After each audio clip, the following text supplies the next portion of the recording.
She didn't reach for a weapon. She didn't beg. She didn't run. When the most feared man in the city walked into her diner at 3 a.m. with 2 armed bodyguards and a reputation soaked in blood, Kaya Ashcroft did the one thing nobody in this city had ever dared to do. She put him on the floor. And he smiled. This is the story of a woman with nothing left to lose. And what happens when someone like that stops hiding? If this story pulls you in, drop your city in the comments. I want to see how far this goes. The rain had been falling since midnight and showed no sign of stopping. It came down in sheets against the plate glass windows of the Ember Spoon Diner, a 24-hour greasy spoon wedged between a shuttered pawn shop and a bail bondsman's office on the wrong side of Vellum Street. The kind of place that existed purely because people needed somewhere to be at hours when nowhere else would have them. Truckers. Night shift nurses. Men drinking coffee they didn't want because the alternative was going home to something they wanted even less. Kaya Ashcroft had been working this shift for 6 hours and had 3 left to go. Her feet had stopped hurting somewhere around hour 4. That was never a good sign. When your feet went quiet, your body was past the point of complaining and had moved into something colder, something that just endured. She wiped down the counter with a rag that had seen better decades and tried to remember whether she'd eaten anything since the granola bar at 9 o'clock. She didn't think she had. The diner had 4 customers. A trucker in a booth by the window who was definitely asleep under the brim of his cap. 2 women at the far end of the counter sharing a plate of fries and a conversation they kept dropping to near whispers. And an older man in a threadbare overcoat who had been nursing a single cup of coffee for 2 hours and tipped her $1 the last time she refilled it, which she accepted with a thank you that she meant. She didn't need much. She just needed to make it to 6 a.m. That was how Kaya Ashcroft had been surviving for the better part of a decade, in 6-hour increments, then 3, then 1. Never looking too far ahead. The future had always had a way of punishing her for expecting anything from it. The bell above the door rang. She didn't look up immediately. People came in at 3 a.m. all the time. That was the point of the place. But the 2 women at the counter stopped talking. The older man in the overcoat went still, and the trucker who had been asleep somehow woke up without moving because the quality of the silence had shifted into something that reached even through sleep. Kaya looked up. 3 men had come through the door. The 2 on the outside were built the way certain men are built when their job is specifically to absorb violence. Wide through the shoulder, economical in movement, wearing the kind of dark coats that hung a certain way because of what was underneath them. Their eyes moved across the room the way cameras do, sweeping, cataloging, settling. They positioned themselves without being told, one near the door, one angling toward the interior. The choreography of people who had done this so many times, it had become instinct. The man in the middle was different. He was not large. That was the first thing. He was lean in a way that suggested discipline rather than nature, dressed in a charcoal suit that cost more than Kaya made in 3 months. And he moved like someone who had decided long ago that he would never need to move quickly because the world would simply make room for him. He had dark hair going silver at the temples and a face that was handsome in a way that felt almost aggressive about it. Sharp angles. Dark eyes that cataloged the room with the flat patience of something apex. Lucian Viscari. She recognized him the way you recognize a category of danger, rather than a specific face. She'd heard the name the way everyone in this part of the city heard it, in fragments, in lowered voices, attached to stories about men who had owed him something and subsequently become difficult to find. He owned things, not just buildings or businesses, though he owned those too, legally, with lawyers and shell companies, and enough legitimacy to make the whole structure invisible from the outside. He owned the kind of infrastructure that cities ran on, whether they admitted it or not. He sat down at the counter like he ate in places like this every day. Maybe he did. Maybe that was the point. Kaya stood still for 1 full second, which was about how long it took her survival instincts to override the part of her brain that wanted to walk out the back door. She picked up the coffee pot instead. Her hand was steady. She was proud of that later. Not in the moment, but later. "Coffee?" she said. Viscari looked at her, not the way men usually looked at her, which was either as furniture or as an object of brief, dismissive interest.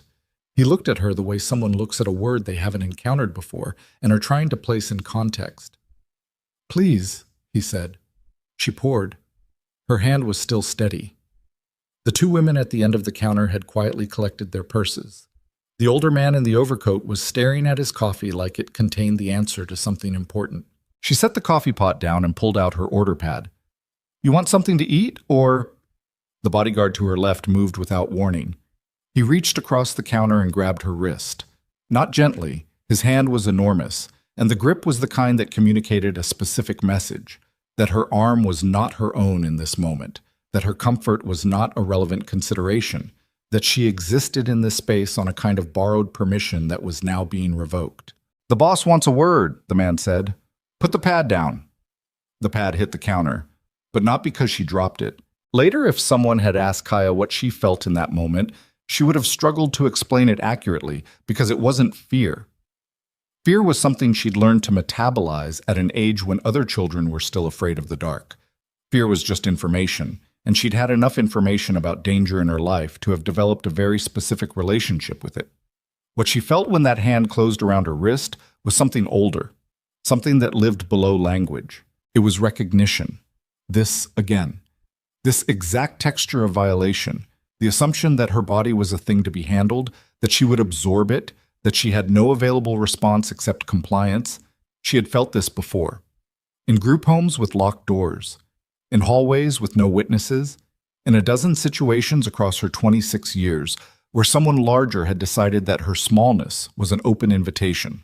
Every single time she had found a response. She twisted her wrist inward and down in one clean motion, breaking his grip along the thumb joint, the weakest point in any grip, something a man twice her size couldn't compensate for with pure strength because physics didn't care about the size difference.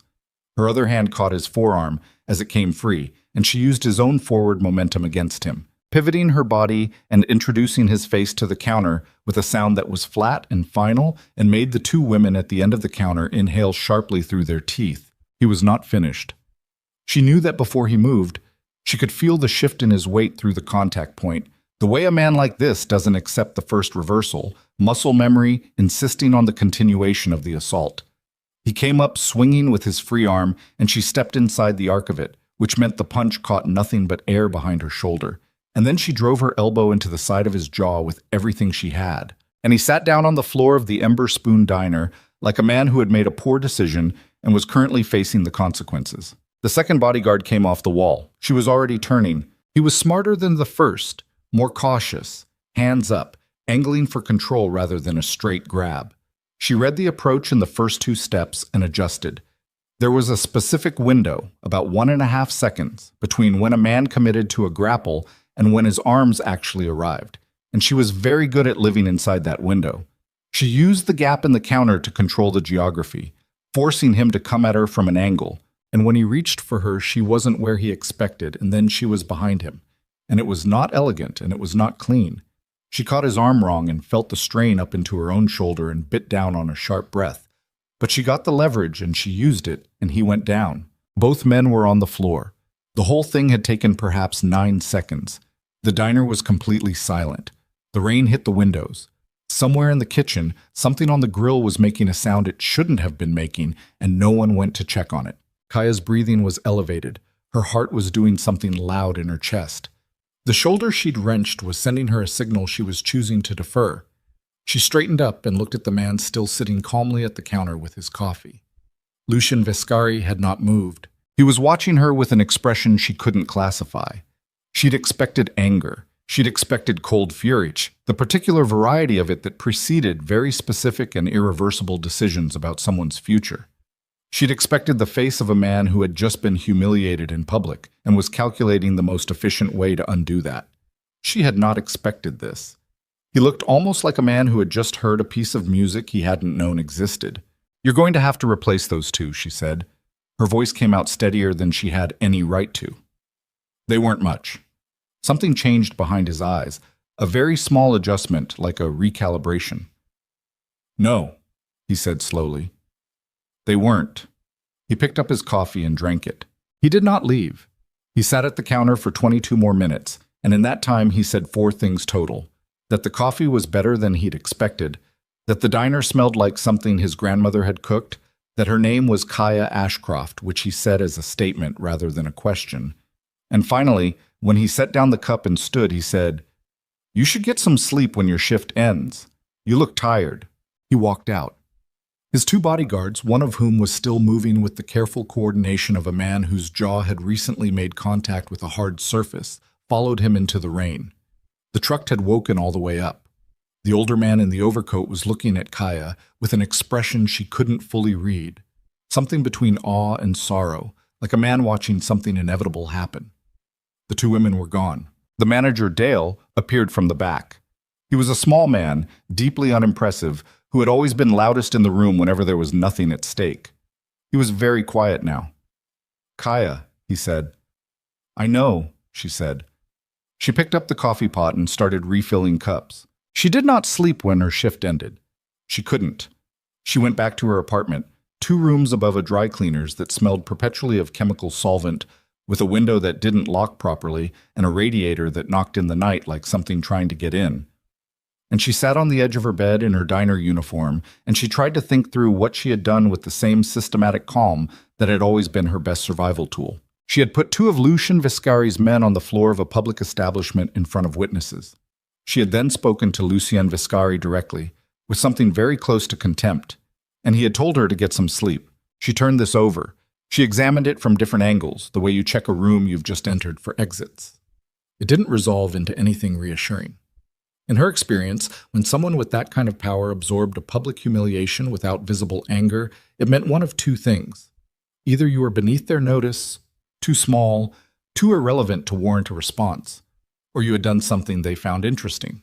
She was fairly certain she was not beneath Lucien Viscari's notice anymore. The day that followed was the longest she had lived through in recent memory, and she had lived through some long days.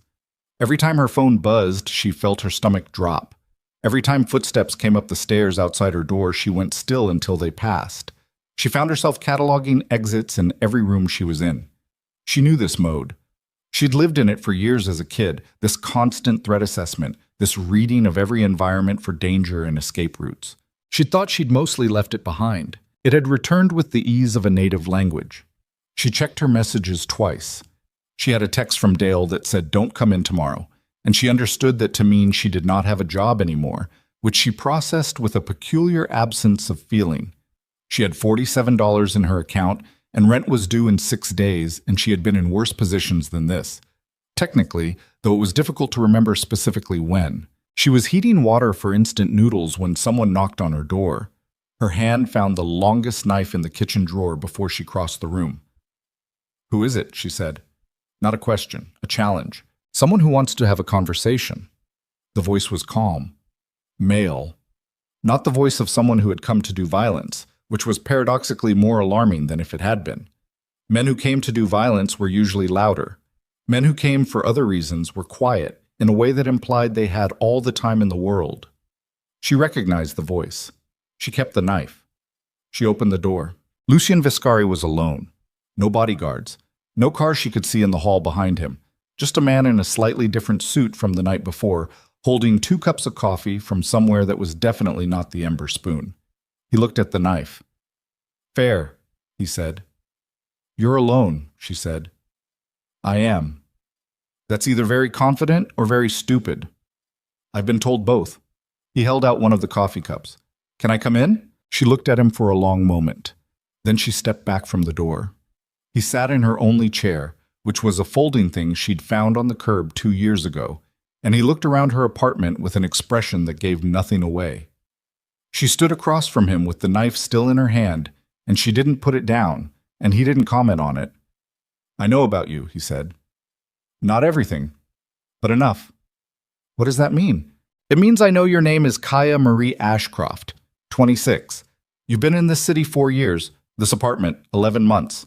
Before that, Rowan County, and before that, a facility in Prescott that I believe burned down, which I don't think was an accident.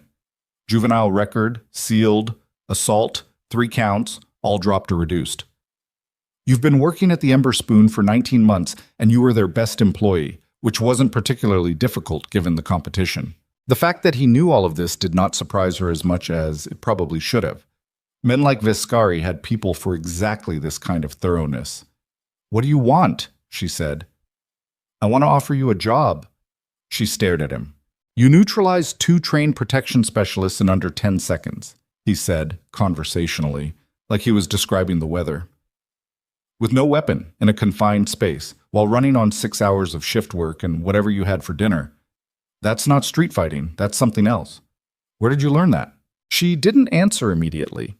The answer was complicated. It was years of group homes and the specific education that came from environments where the smallest person either learned to fight or learned to suffer. It was the years she'd spent at 17 in a boxing program run by a retired cop who'd seen something in her and had the patience to shape it. It was the accumulated physics of surviving situations she hadn't been designed to survive. It wasn't something that had a clean origin story. Around, she said. Around, he repeated, not mocking, just noting. I need a head of personal protection. My previous one made a decision that I considered disloyal. The position is now available. You're asking me to be your bodyguard. I'm asking you to consider it. I put your people on the floor last night. Yes. You're not angry about that. I was briefly inconvenienced, he said. Then I became curious. Those are very different things. She looked at him. She thought about Dale's text. She thought about the $47 and the 6 days until rent, and the way her shoulder was still aching from last night's wrenched joint. She thought about the fact that she had no clear future past this week that she could see. She thought about what it meant that Lucien Vescari was sitting in her folding chair alone, which meant he had made some kind of calculation about her that she didn't fully understand yet. I need to think, she said. He stood. He left the second coffee cup on the arm of the chair. You have 24 hours, he said. Then the position is filled otherwise. He moved toward the door, and she didn't stop him, and he paused with his hand on the frame and looked back at her with that expression she still couldn't fully read. For what it's worth, the facility in Prescott. I looked into that specifically, the staff member who was responsible for the incident that preceded the fire. He paused. He moved cities twice, changed names once. His current employer doesn't know his history. She felt something cold move through her chest. Why are you telling me that? She said quietly. Because I think you already knew he was still out there, he said. And I think that's been weight you've been carrying for a long time. And I thought you deserved to know that I know. He left. She stood in the middle of her apartment for a long time after the door closed. The knife was still in her hand. The coffee was getting cold. The radiator knocked in the wall. She had 24 hours to make a decision that she already knew, somewhere below logic, had already been made. The only question was whether she was willing to admit it to herself. She sat down on the edge of her bed in the silence of her apartment and looked at the wall and understood, with the slow, terrible clarity of someone who has just realized they're standing at the exact point where one kind of life ends and something else entirely begins, that the frightened girl who had learned to make herself invisible was about to do the one thing she had always sworn she never would. She was about to step toward the darkness instead of away from it, and the most disturbing part, the thing she couldn't outrun no matter how long she sat in that room, was that some part of her had been waiting for exactly this moment for a very long time. The answer she gave him the next morning changed everything. But what she didn't know yet, what nobody had told her, was that someone else had already been watching the diner that night. Someone who had seen exactly what she'd done, and they had very different plans for what came next. She gave him the answer at 7 in the morning, not in person. She didn't go to him. She wasn't ready to do that yet, wasn't ready to cross that particular threshold while she still had the option of pretending it was reversible. Instead, she sent a single text to the number he'd left written on the coffee cup in her handwriting because she'd had nothing else to write on. And the message said, I'm in, for now. The for now was important to her. She needed it to mean something even if she suspected it didn't. His response came back in under a minute. An address. A time. Nothing else. She sat with the phone in her hand and looked at those 2 pieces of information and felt the particular quality of a door closing behind her. She showed up at the address at 9:15, 15 minutes late, because she had decided she wasn't going to be someone who showed up early for Lucien Vescari. The building was not what she expected. She had constructed in her mind some version of the obvious. A converted warehouse, blacked-out windows, men with bad tattoos standing outside smoking. What she found instead was a glass tower in the financial district that housed according to the lobby directory, a private equity consultancy, 2 law firms, and something called the Vellum Street Capital Group, which occupied the top 4 floors and had no further description. The lobby security was professional and discreet and already had her name. They gave her a badge without looking at her twice and directed her to an elevator that required a key card to operate. She rode it up alone and used the time to regulate her breathing. The doors opened into a space that recalibrated her understanding of several things simultaneously. It was not an office in any conventional sense, or rather, it was an office in the sense that a cathedral is a building. The floor was dark hardwood. The ceilings were high enough to lose sound in. 3 walls were glass looking out over the city from 40 stories up, and the rain had cleared overnight, so the view was clean and brutal and stretched to the edges of everything. Desks occupied a central space. Real desks, not the theatrical kind covered in actual work, with people at them doing actual things, focused and quiet. A conference room to the left held 4 people in a discussion that looked tense and substantive.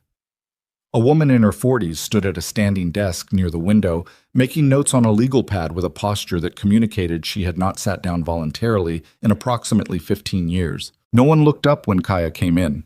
She stood in the elevator doorway for 3 full seconds before a man appeared from the side of the room and crossed toward her. He was perhaps 50, compact, with a military efficiency to his movement and a face that looked like it had been used hard and put away without comment. A scar ran along his jawline from ear to chin. Old, professional, the kind that comes from something faster than a fist. "Ashcroft," he said. "That's me.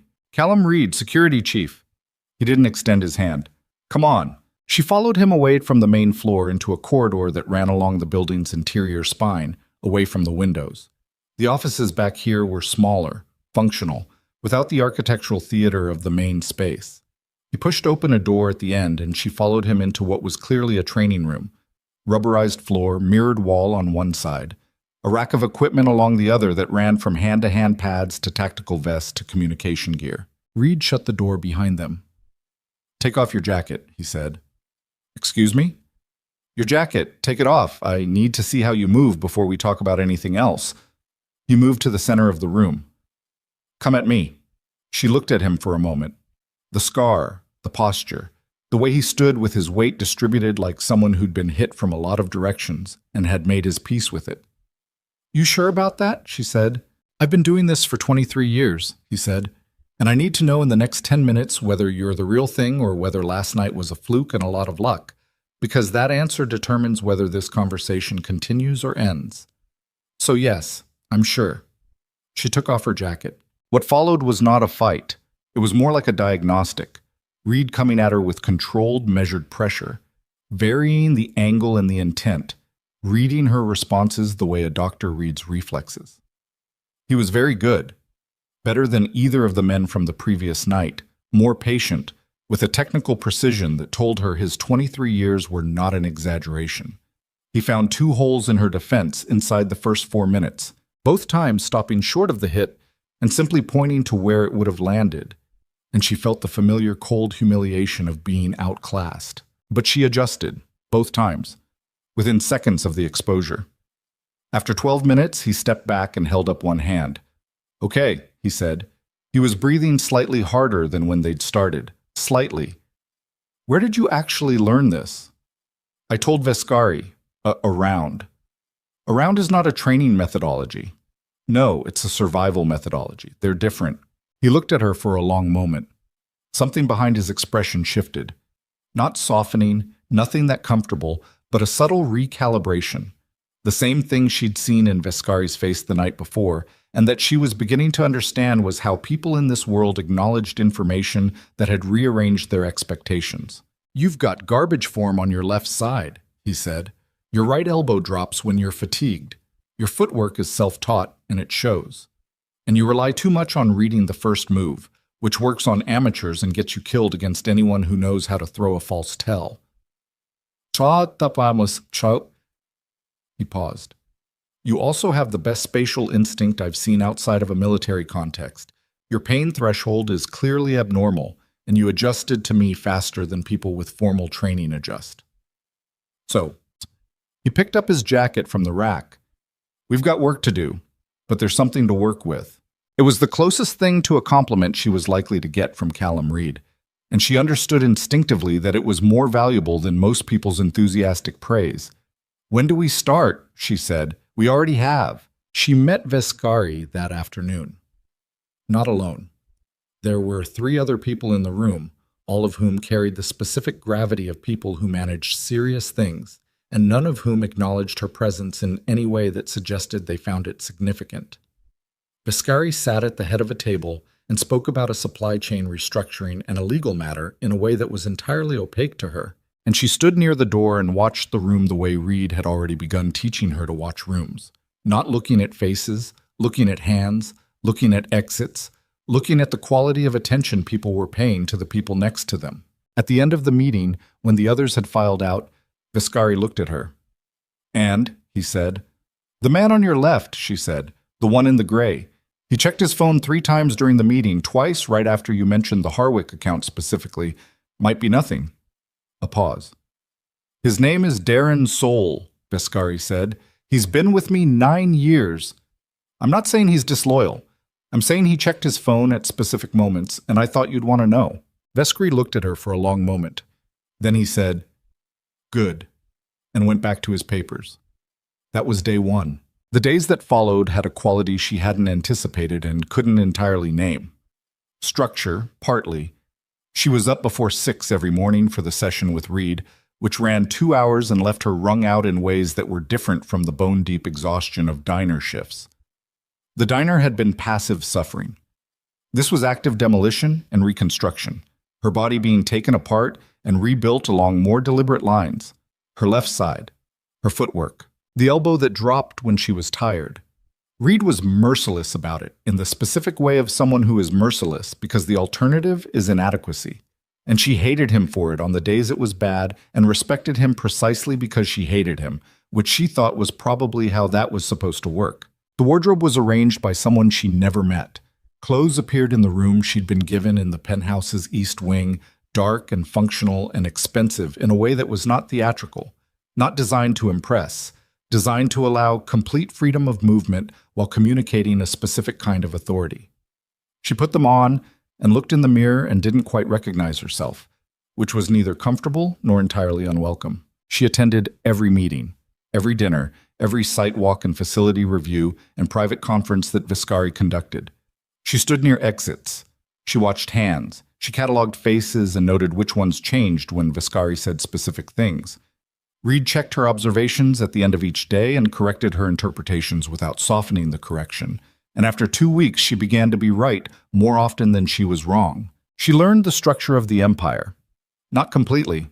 There were layers she wasn't given access to, and she understood this was deliberate, not an oversight. But she learned enough to understand that what Vescari had built was genuinely what he'd implied. Less a criminal organization in the cinematic sense, and more a parallel infrastructure, a set of systems and relationships and financial architectures that existed in the negative space of legitimate industry, feeding off it, sometimes supporting it, occasionally replacing it entirely.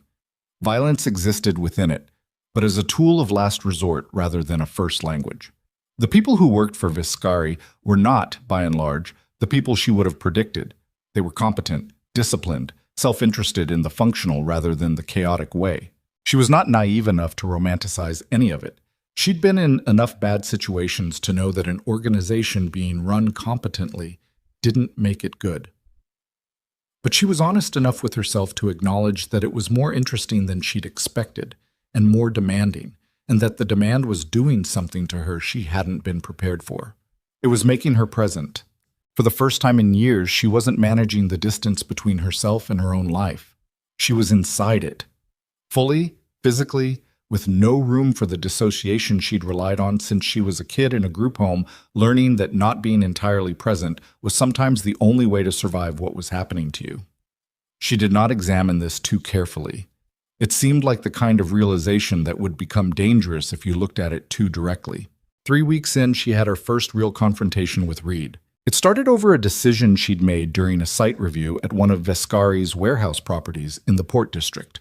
A routine visit that had stopped being routine when she'd noticed a man on the upper catwalk who shouldn't have been there, and had moved Vescari out of the space and into the car in under 40 seconds without explaining why, and had been right, because when Reed's people swept the building afterward, they'd found the man was carrying a listening device and a sidearm. She expected some version of acknowledgement.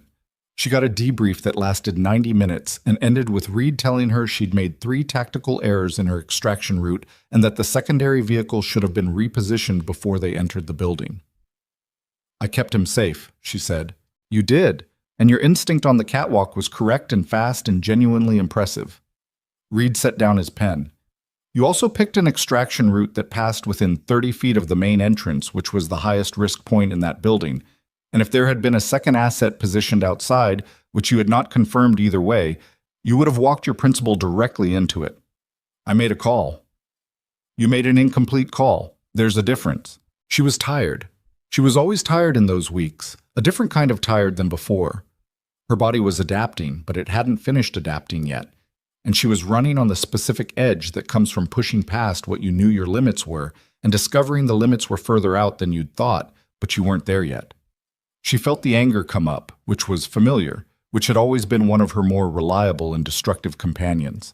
"So what you're saying," she said, voice very level in the specific way that meant it wasn't going to stay level, "is that I made a correct call in real time with incomplete information, under pressure, and kept him safe, and your response is to spend an hour and a half telling me what I did wrong."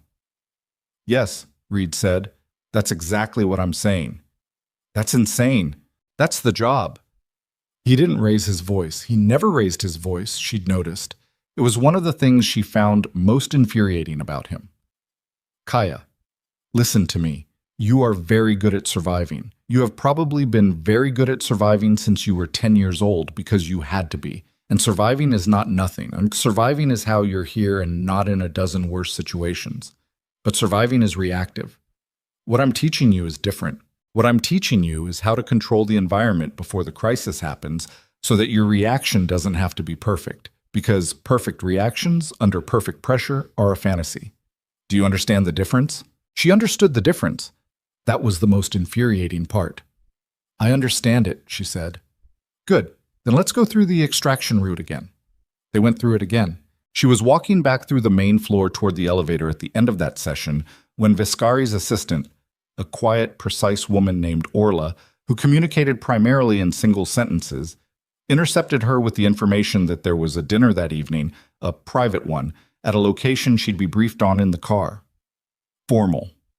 12 guests, one of whom was a man named Vittorio Salazar. She didn't know the name yet. She filed it.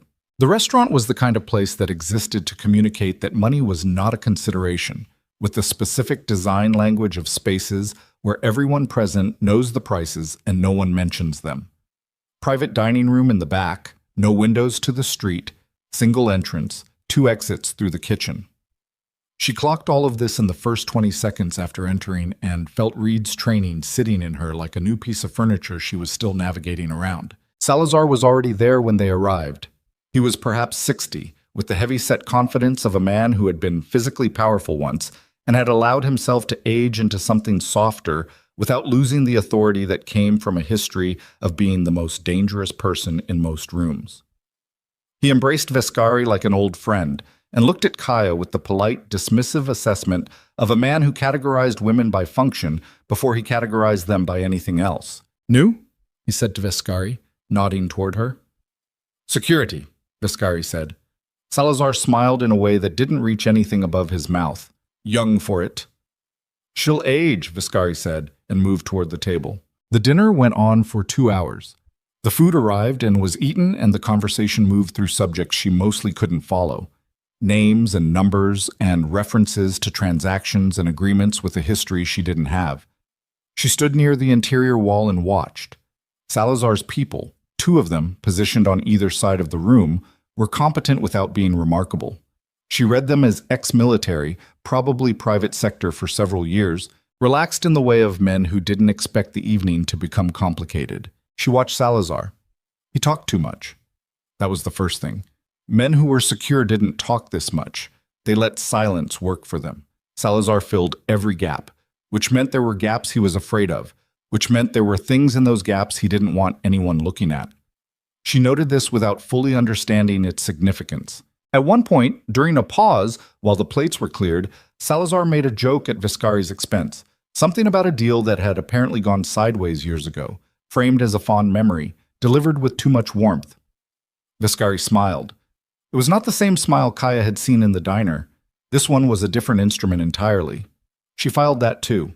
In the car on the way back, Viscari didn't speak for several minutes. The city moved past the windows, and Kaya sat across from him and waited. "Tell me what you saw," he said finally. "He's scared of you," she said. "He's working very hard not to show it, and he's mostly succeeding." Mostly. The joke about the Meridian deal. He laughed too long at his own punchline. Someone who isn't scared of you doesn't need to make you laugh. Viscari was quiet. "Why is he scared?" she asked. "Because he should be," Viscari said. "Salazar has been taking money from me for 14 months, small enough amounts each time that the pattern took a while to become visible, large enough in aggregate to be a significant problem." He looked out the window. "He doesn't know I know." She absorbed this. "When do you move on it?" "When the time is right," he said, and his voice had a quality that she recognized from the diner. That absolute unhurried patience of a man who had decided something and was simply waiting for the mathematics of it to resolve. She didn't ask anything else. She looked out the opposite window and thought about what it meant that he had told her this, and whether it was a test, and whether the answer to that question even mattered anymore. 3 days later, her landlord, the building on Vellum Street, which she hadn't officially vacated, sent her a text. The message was brief and confusing until it wasn't. He'd had a visit from 2 men the previous afternoon, men who had not identified themselves but had made it clear in terms he found persuasive that her lease was being terminated immediately and that her belongings had been placed in storage and that the unit was no longer available to her. He was sorry. He hoped she understood. He seemed, from the texture of the message, very much like a man who had been frightened into politeness. She stared at the message for a long time. She had kept the apartment. She hadn't told anyone she was keeping it. She'd been given the room in the penthouse's east wing, and she'd used it mostly, but she'd kept the apartment current on the off chance that she needed a place that wasn't inside Lucien Viscari's infrastructure. An exit. A physical manifestation of the "for now" she'd written in that first text. Someone had removed it. She didn't know whether it had been Viscari himself, or whether it was someone acting on the intelligence that she'd had a secondary address, or whether it was a message of some kind. What she knew was that the last thread connecting her to the version of her life that existed before 3 weeks ago had just been cut. She was standing in the middle of the east wing when Reed appeared in the doorway. He looked at her face and something behind his expression shifted. "What happened?" he said. She told him, concisely, without emotion, the facts in order. Reed was quiet for a moment. Then, "You kept the apartment?" "Yes." "As an exit?" "Yes." He nodded once, slowly, and she could not tell whether it was approval or something else. "That's either smart or it's a lack of commitment," he said. "In this work, it's both at the same time, and eventually you have to decide which one wins." He paused in the doorway. "Dinner briefing at 6. Salazar's situation is moving faster than anticipated." He left. She sat on the edge of the bed in the East Wing room and looked at the city through the floor-to-ceiling window and understood with a cold, flat clarity that had nothing to do with feeling and everything to do with the simple arithmetic of her current situation. Her old job was gone, her apartment was gone. Her money had been supplemented by a salary she was only beginning to understand the implications of, and the only people who occupied the immediate geography of her life were a man who ran an empire and another man who was rebuilding her from the ground up. She was not trapped. She needed to be precise about that. No one had forced her here. Every step had been a choice. Even the choices that felt like the only option available, because the only option available was still a choice. But the net of those choices had produced a situation with a very specific shape, and the shape was this. She was, in every practical sense, inside Lucien Viscari's world now. And the door she'd left open behind her had just been closed. She didn't move from the window for a long time. When she finally stood, she stood with a different quality than before. A slight, specific adjustment in her posture that Reed had been pushing her toward for weeks and that she hadn't quite reached until this moment. Shoulders settled, weight balanced, the body language of someone who was not preparing to run. She went to the briefing at 6. Salazar's situation was moving faster because Salazar had apparently discovered that someone in Viscari's organization was looking at the accounts. Not that Viscari knew, not specifically, but someone had been careful enough to leave a trace, and Salazar had people careful enough to find it, which meant the window for a controlled confrontation was closing rapidly.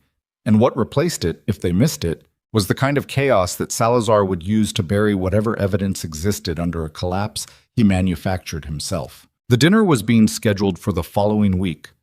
Private. The same restaurant. And this time, Kaya understood, it was not going to be a dinner. She was working through the security schematic with Reed at 10:30 that night when her phone rang. Unknown number. She almost let it go. Something made her answer. The voice on the other end was female, low, and carried the specific flatness of someone who had rehearsed what they were going to say and was now delivering it with controlled precision. "You don't know me," the voice said, "but I know exactly what you walked into 3 weeks ago. And I need you to understand something before next week happens, because after next week it's going to be too late for understanding." A pause. Vittorio Salazar is not the problem. He's the symptom. The thing that's actually coming for Viscari, for both of you, isn't inside that organization. It's been watching from outside, and it's been waiting for exactly this moment, when Viscari's attention is on Salazar, to move. And when it moves, the line went dead. Kaya stood in the middle of the security room with the phone against her ear and the silence of the dead call in her hand and felt the particular quality of a situation changing shape around her. The ground shifting beneath assumptions she hadn't even known she was standing on. She looked at Reed. Reed was already looking at her. "Who was that?" he said. "I don't know," she said. "But they knew about next week." Reed was already moving. He crossed to the main console and pulled up the communication log for the penthouse's secure network, checking the routing on her incoming call with the focused efficiency of a man who had been in rooms where information turned lethal and understood how fast that transition happened. His fingers moved across the keyboard with no wasted motion. The scar along his jaw caught the monitor light. "Numbers burned," he said after 40 seconds. "Routed through 3 relays, last one outside the country. Professional." He leaned back. "Or someone who knows how to look professional." She knew about Salazar. She knew about the timeline. Which means she either has a source inside this operation, or she's been close enough to this organization long enough to have pieced together the architecture from the outside. He turned to look at her. Or she's working for whoever is coming, and this is designed to make you second-guess the Salazar play at the exact moment we can least afford distraction. "Why call me specifically?" Reed was quiet. "Reed? Because you're the variable," he said. "You're the thing that wasn't here 6 months ago and doesn't fit the established pattern. Anyone building intelligence on this organization would have a gap where you are. You're recent, you're unknown, and you're proximate to Viscari in a way that is unprecedented." Then he paused. "If I were trying to introduce instability into this structure, I would target the newest element, the one without deep roots. The one who might still be persuaded that the ground under her feet isn't solid." She sat with that. "I need to tell him," she said. "Yes," Reed said. "You do. Tonight." Viscari was on a call when she found him. He held up one hand without looking at her, the gesture of a man who managed multiple complex things simultaneously and had learned to cue everything else. And she waited near the window with the city spread out 40 stories below and thought about the voice on the phone and the specific way it had gone dead, not like a dropped call, like a choice. When he finished, he set the phone down and looked at her and read something in her face before she said a word, because he was very good at reading faces. "Tell me," he said. She told him. Every word she could remember, in order, without interpretation. She gave him the raw data and let him do what he was going to do with it. He listened without interrupting. When she finished, he was quiet for perhaps 15 seconds, which in Viscari's economy of response was a significant duration. "She said Salazar wasn't the problem," he said. "She said he was the symptom." "Those are different things." "I know." He stood and moved to the window, which was something she'd noticed he did when he was processing something that required the full weight of his attention. He needed the view, needed the scale of it, the way some people needed open space to think in. He stood there for almost a minute with his hands in his pockets and the city below him, and she waited. "The Salazar dinner proceeds," he said finally. "She said after next week it would be too late." "I heard you." His voice was level, but with a quality underneath it that she'd learned to recognize as the closest thing he had to an edge. "Kaya, if I change course every time someone with access to my timeline plants a warning, then the warning itself becomes the weapon." The call was designed to make me hesitate. The question is whether the threat behind it is real or whether the threat is the hesitation itself. He turned from the window. "We proceed, and you find out who called you." "How?" "You're resourceful," he said, and moved back toward his desk. "Figure it out." She stood in the doorway. "What if she's right?" Kaya said. He looked up from his desk. "What if Salazar isn't the primary threat, and we walk into that restaurant next week with all our attention pointed at the wrong man?" Viscari looked at her for a long moment. Something moved through his expression that she couldn't entirely name. Not dismissal, not quite. Something that was almost like respect and almost like the weariness of a man who was very tired of being the only person in every room who understood the full picture. "Then you'll handle it," he said. "That's what you're here for." She went to bed that night and did not sleep. She lay in the dark of the East Wing room and looked at the ceiling and turned the call over and over, trying to find an angle she hadn't examined yet. The voice had been controlled, deliberate. Someone who had information and had chosen to share a specific edited portion of it, which meant they had a reason for the share that wasn't purely altruistic. No one called the bodyguard. If you had information about a threat, you called the principal, or you called law enforcement, or you called a journalist, or you stayed quiet and let it happen. You didn't call the woman who'd been on the job 3 weeks, unless the woman was specifically what you needed. She didn't reach a conclusion by morning. She got up at 5:45, pulled on training clothes, and went to find Reed.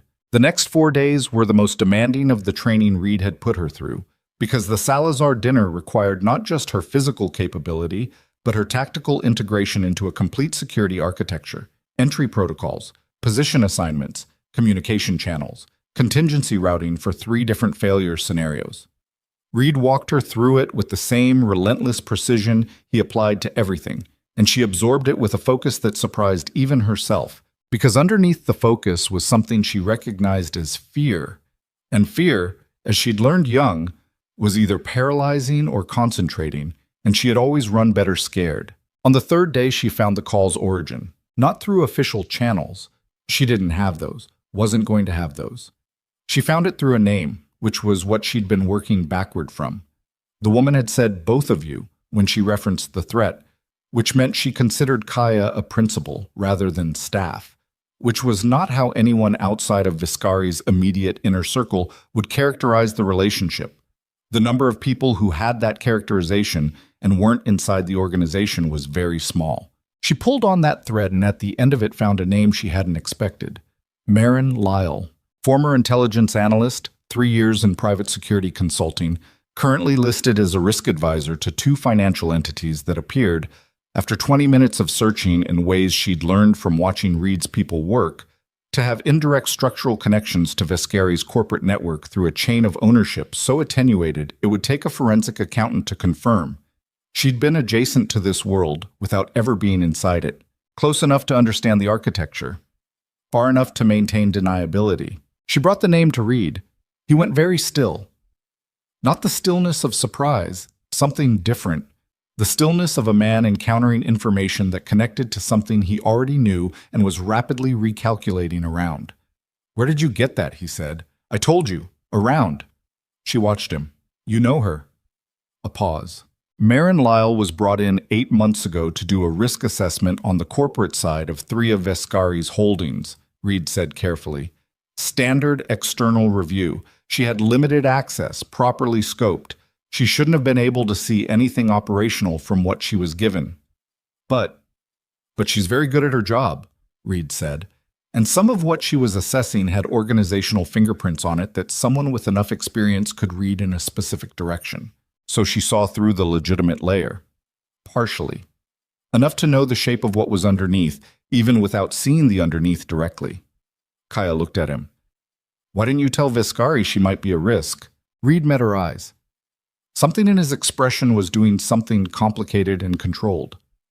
I did, he said. 8 months ago. His assessment was that she wasn't operational, that she was an analyst, not an actor, that her knowing the shape of something wasn't the same as her being able to threaten it. He was wrong. He may have been. She sat with this. She called me because she wanted me to stop the Salazar meeting, she said. Not for our benefit, for hers. Which means whatever is coming for Viscari, she's either trying to prevent it or she's trying to position herself ahead of it. Or both, Reed said. The two aren't mutually exclusive. I need to talk to her. That's a significant risk. She called me. She reached out. That means she wants contact. She stood. And you said it yourself, just, I'm the variable. I'm the thing without deep roots. She thinks she can get to me. Can she? She looked at Reed directly. No, she said, but she doesn't need to know that until after she's told me what she knows. Reed was quiet for a long moment. I should tell Viscari about this. You should, she agreed. After I've talked to her. Another pause. She could see him weighing it. Loyalty to protocol against the pragmatic reality that asking permission for this would result in it being denied, and denying it meant going into that restaurant next week less informed than they could be. 24 hours, he said finally. You have 24 hours before I bring it to him regardless. She found Maren Lyle the following morning. The woman had a temporary office in a co-working space near the river, a neutral space, the kind consultants used when they needed a professional address without permanence. She was younger than Kaya had expected from the voice, mid-30s, with the kind of face that was easy to underestimate and had probably been used as a professional tool for exactly that reason. She looked up when Kaya sat down across from her table without asking, and she did not look surprised, and the absence of surprise told Kaya several things at once. You found me faster than I expected, Maren said. You called me from a burned number and expected me not to trace it. I expected it to take longer. She closed her laptop. Which means you're better than the file on you suggests. There's a file on me. There's a file on everyone connected to Viscari. I've been building it for 7 months. She folded her hands on the table, and her hands were steady, which Kaya noted because people's hands told you more than their faces most of the time. What do you want to know? Everything you said on the phone and then the part you cut off before the line went dead. Maren looked at her for a moment. The line didn't go dead, she said. I ended the call. I needed to know if what I'd said was enough to make you move, or if I needed to give you the rest. Apparently I needed to give you the rest. She took a breath. The Salazar situation is real. He's stealing from Viscari. That's real. Viscari knows. That's real. All of that is exactly what it looks like. What it is bait. The word landed flat in the space between them. Explain that, Kaya said. 14 months ago, Salazar was approached by a consortium, 5 separate entities operating as one coordinated structure, with a proposal. They would fund his skimming operation, protect the financial traces well enough that Viscari's people would find them, but not immediately, and wait. The point was never the money. The point was to create a situation where Viscari would arrange a private confrontation with Salazar under controlled conditions. A dinner, private room, limited security. Because that's how Viscari operates. He handles internal betrayals personally, quietly, without spectacle. Kaya heard the structure of this and felt something move through her that was cold and focused and deeply unpleasant. And the dinner is where they take him, she said. The dinner is where they take him, Maren confirmed. Not a hit, not a shooting, something cleaner. There's a team that's been in position for 6 weeks, rotating around Viscari's regular locations. The restaurant was selected 8 months ago, before Salazar was even approached, because it has a specific architecture that makes a certain kind of extraction viable if you control the kitchen staff. Kaya was already running the security schematic through her mind. The restaurant's single entrance, the 2 exits through the kitchen, the private room in the back with no windows to the street. Every feature she'd cataloged as protective became, in this reframe, a feature designed to control the space. Who is the consortium? She said. I have partial identification on 2 entities. 3 are still opaque to me. Maren reached into her bag and put a folded piece of paper on the table. What I have is on there. It's not enough to act on directly. It's enough to know that whoever they are, they have been planning this for over a year and they have not been sloppy. Kaya looked at the paper without picking it up yet. Why are you giving me this? Because Vescari is going to walk into that room and I cannot stop him through official channels. And I cannot go to him directly because my access to information about his organization is something I cannot explain through legitimate means. And if he knows how I obtained it, the information itself becomes worthless because he'll be managing a breach instead of a threat. She looked at Kaya steadily. But you're new. You have no history with him that creates complication. And you are, from what I've observed, the only person in his immediate circle who might actually be able to alter his course without triggering his defenses. You're asking me to convince him to cancel the dinner. I'm asking you to convince him that the dinner needs to be completely reconceived with 3 days' notice, which is nearly impossible but slightly less impossible than the alternative. Kaya picked up the paper. She looked at the 2 names on it. One she didn't recognize. The other she did, in the way you recognize something that recontextualizes a dozen smaller things you'd already noticed and filed without fully understanding. The second name was Darren Soul. Soul. 9 years with Vescari. The man who had checked his phone during the meeting when the Harwick account was mentioned. The first observation she had ever brought to Vescari's attention, which Vescari had received without visible reaction, which she had taken as acknowledgement. Soul is inside, she said. It wasn't a question. Soul has been inside for at least 14 months, Marin said. He's the one who confirmed the dinner format to the consortium. He's the one who ensured the restaurant selection. He's the reason your security schematic for that location has a gap in the kitchen exit coverage that looks like an oversight. She sat very still. She thought about the debrief Reed had run after the warehouse extraction, the 3 tactical errors he'd identified, the secondary vehicle positioning, the 30 feet between her extraction route and the main entrance. She thought about Reed drilling her day after day, on anticipating what she couldn't see. She thought about what it meant that someone inside the organization had been feeding the restaurant's architectural vulnerabilities into their plan for months, which meant the security schematic Reed's people had prepared, the one she'd spent 4 days integrating, had been prepared with Soul's input. The schematic is compromised, she said. Assume everything Soul touched is compromised, Marin said. I have to get back, Kaya said, standing. Wait. Marin reached across the table and put her hand on Kaya's wrist, and the grip was not aggressive, but it was firm, and her eyes were serious in the specific way of someone delivering the thing they'd been building toward. There's one more thing. The reason I said after next week it would be too late. She let go of Kaya's wrist. The consortium's operation doesn't end with Vescari. Taking him is the first phase. The second phase is the dismantling. They go after the organization while it's decapitated, before anyone can stabilize. They have people embedded in 3 other positions in his structure. I don't know who they are, but they're there, and they activate the moment Vescari is gone. Kaya felt the full architecture of it settle into place.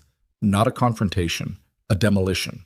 Planned over 14 months with the patience of people who understood that complex systems were dismantled by attacking their foundations before the structure even knew it was falling. She left the co-working space and walked 3 blocks before she stopped in a doorway on a side street and stood there for a moment in the cold air and made herself breathe through the specific quality of what she was feeling, which was not panic but was adjacent to it, the pressure of knowing something catastrophic and having a very narrow window to do something about it. She called Reed. He answered on the second ring. Soul, she said. We have a problem with Soul. The silence on the other end lasted 2 seconds, which was a long silence for Reed. Come back, he said. Now. She was in the elevator when her phone buzzed. A text from Reed's number. Don't come up. Go to level 37. Door at the end of the service corridor. Now. She stared at the message. Level 37 was 2 floors below the main operation. She'd never been there. She hadn't known there was a service corridor. She pressed 37. The elevator opened into a space that was utilitarian and industrial compared to what existed above it. Concrete floors, fluorescent lighting, the mechanical infrastructure of the building. She found the service corridor and followed it to a door at the end, a heavy fire door that was propped open 2 inches. She pushed through it. The room on the other side was small and had the feel of a space used for storage that had been hastily cleared. Reed was there. So was a woman she didn't know, perhaps 40, with the bearing of someone accustomed to being the most capable person in any space she occupied. And so was Darren's soul, seated in a chair in the center of the room with his wrists zip-tied and his face carrying the expression of a man who had just had the floor removed from under a life he'd been building for 9 years. Reed looked at her. "How did you know about Soul?" he said, "before I called you?" "Maren Lyle," she said. The woman she didn't know made a sound, but not quite a word, more like an involuntary reaction to something sharp. "Who's she?" Kaya asked, nodding toward the unknown woman. Reed's jaw tightened. "That's the problem," he said. "We found Soul 20 minutes ago. His comm traffic for the last 6 weeks has been going to an external handler. We pulled the routing." He looked at her steadily. "The handler's profile connects to a consulting entity, a risk advisory firm." She knew before he finished. "Maren Lyle," she said. "Maren Lyle," he confirmed. "Which means the woman who just gave you intelligence about Soul is the same woman running Soul's communications. Which means the intelligence she gave you was selected specifically for you to bring back here." He took a step toward her. "Kaya, whatever she told you, it was designed to be told to you. You need to understand that before we go any further." She stood in the center of that concrete room with the fluorescent light buzzing overhead, and Soul in his chair not looking at anyone, and Reed watching her with the particular expression of a man who needed to trust her assessment and wasn't sure yet whether her assessment was clean. And she made herself go through everything Maren Lyle had said with the new filter applied, looking for the lie inside the truth, looking for where the information served a purpose other than the one it had been presented as serving. The problem was that it still mostly held. The dinner as a trap that was verifiable independent of Maren Lyle, if she could verify it fast enough. The consortium, the extraction plan, the kitchen architecture, none of that required Maren Lyle to be honest, to be real. If Lyle was running Soul, it meant she was inside the conspiracy, which meant she either had genuine intelligence about it or she'd constructed a version of it designed to redirect Kaya's actions in a specific direction. "She told me the dinner was a trap," Kaya said, "that Salazar is bait, that there's an extraction team positioned around the restaurant." The woman she didn't know spoke for the first time. Her voice was quiet and precise. "She's not wrong," she said. "The dinner is compromised. We pulled Soul's communication traffic. There are 4 messages in the last 3 weeks to an external number that appear to be restaurant-specific. Layout, staffing schedule, timing of the private room booking." "Who are you?" Kaya said directly to her. A pause. The woman looked at Reed, who gave a small nod. "My name is Petra Voss," she said. "I handle counterintelligence for the organization. I've been running a parallel investigation into the Salazar situation for 6 weeks. What you just brought back from Lyle," she paused, "it's accurate as far as it goes. The trap is real." "Then why did Lyle tell me?" "Because," Petra Voss said, "the trap works better if you know about it and act on it than if you don't. Think about what you've done in the last 2 hours. You've compromised your cover with Lyle, you've surfaced Soul, and you're now standing in a room with me and Reed having a conversation that, if Soul has any remaining communication capability..." She stopped. She looked at Soul in his chair. Something moved across Soul's face. A micro-expression, there and gone. The involuntary tell of a man who has just heard the thing he was hoping no one would say. Everyone in the room saw it. Kaya moved first. She crossed to Soul in 3 steps and had his jacket open before Reed could object. And in the interior breast pocket, she found what she was looking for. A device the size of a thick coin, pressed against the lining. A passive transmitter that didn't require activation because it had been running the entire time he'd been sitting in that chair. She held it up. Reed's face went through several things in rapid succession. He held out his hand and she put the device in it, and he placed it on the concrete floor and brought his heel down on it with a force that was precise and final. The room was very quiet. "How long?" Reed said to Soul. Soul didn't answer. Reed crouched to eye level with him. The scar along his jaw was very visible in the fluorescent light. "I've been doing this for 23 years, he said, with a quietness that was worse than volume. "And I have learned to be patient about almost everything. I am not patient about active threats to people I'm responsible for protecting. So I'm going to ask you one more time, and I want you to understand that the manner and the speed of your answer determines what happens next. How long was the device active?" 40 minutes, Souls said. His voice was flat, the voice of a man who had passed through fear into something beyond it, a bleak pragmatic territory where the calculations had all resolved and none of them had resolved well. Since you brought me in here. 40 minutes. She ran the timeline, her call to Reed, the elevator, the service corridor, everything she'd said in this room since she'd walked through the fire door. They know we made Soul, Petra said. She was already moving toward the door, phone out. They know we pulled the device. They know the dinner is exposed from our side. Which means the timeline changes, Reed said, standing. Which means the timeline has already changed, Kaya said. They're not waiting for next week anymore. She said it and felt the truth of it land in the room like a physical thing.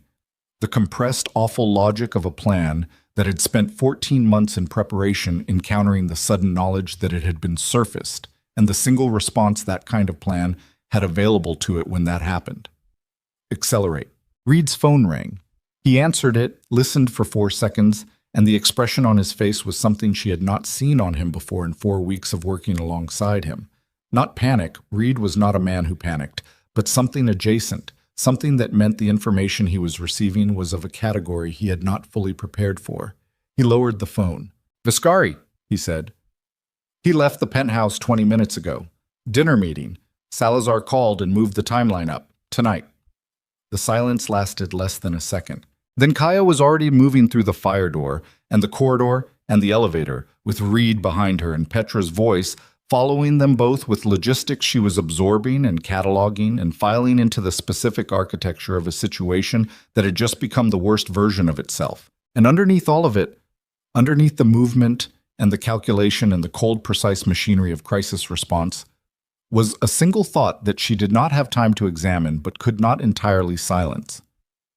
Lucien Viscari was in that restaurant right now, and the only person who had a complete picture of what was waiting for him in that private room was standing in an elevator 40 stories above the street, with her heart doing something violent in her chest, and a choice in front of her that had already, in every way that mattered, been made for her by the accumulated weight of everything that had brought her to this exact moment. The elevator took 11 seconds to reach the lobby. She counted them. Reed was on his phone before the doors opened, pulling up Viscari's driver on one line and Petra on another, his voice low and precise and stripped of everything except operational content. She could hear Petra's voice through the phone, fragments, logistics, the specific staccato of someone managing multiple moving pieces simultaneously. The driver wasn't answering. Reed tried twice and got voicemail both times, which meant the driver's phone was off or the driver was unavailable. And in the current context, unavailable meant something specific and bad. The lobby doors opened onto the street and the cold hit her like a physical correction. Car, Reed said to her, already moving. Which restaurant? She said. Carmine's, River District. He was pulling keys. 12 minutes without traffic. How long since he left? 22 minutes. She did the math. If Viscari had gone directly from the penthouse, he was already inside. The private room.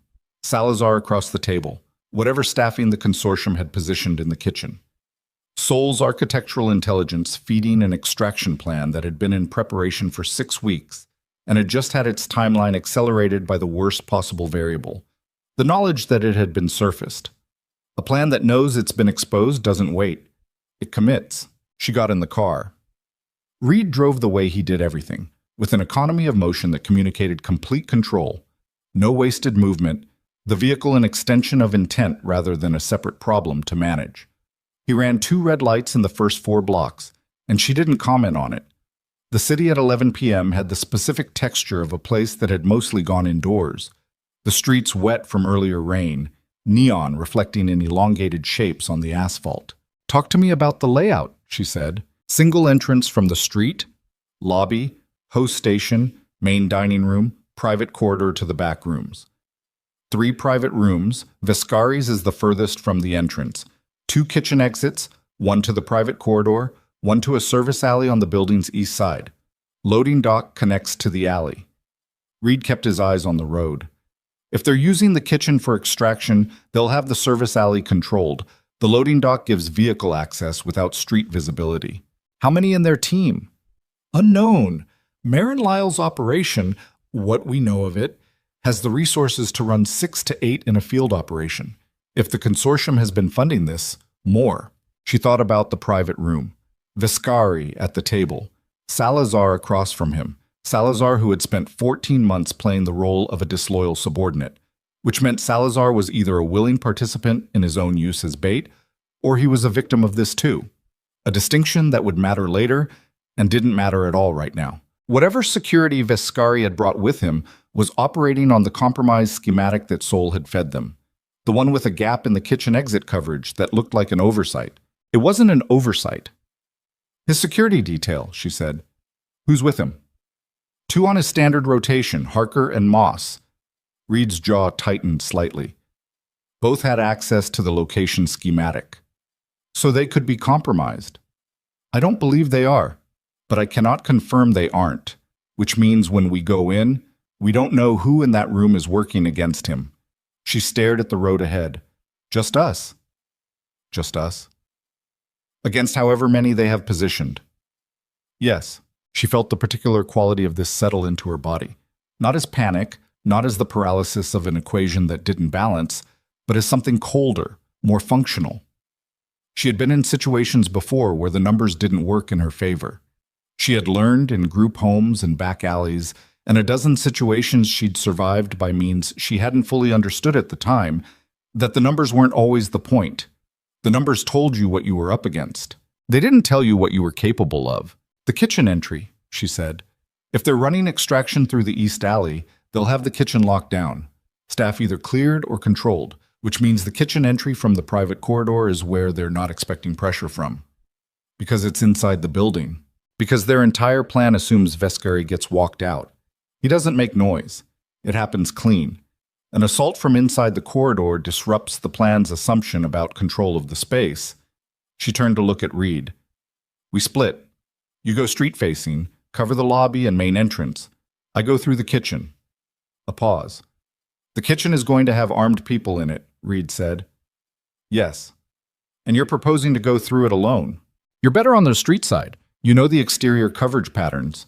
And someone has to control the lobby, or they walk him out the front if the kitchen play collapses. She held his gaze for a moment. I can do the kitchen. Reed looked at her for exactly 1 second. 1 second taken from the road, a calculated risk of its own. And what she saw in his face was not doubt. It was something more precise than that. It was the assessment of a 23-year professional arriving at a conclusion he hadn't expected to arrive at 4 weeks ago. Don't get killed, he said. Working on it. He pulled the car to the curb on the block behind the restaurant, service entrance side, far enough from the loading dock to be outside immediate sight lines. The alley was visible from here. She could see the loading dock, a panel van positioned against the dock's eastern edge, with its rear doors facing away from the street. The van was running.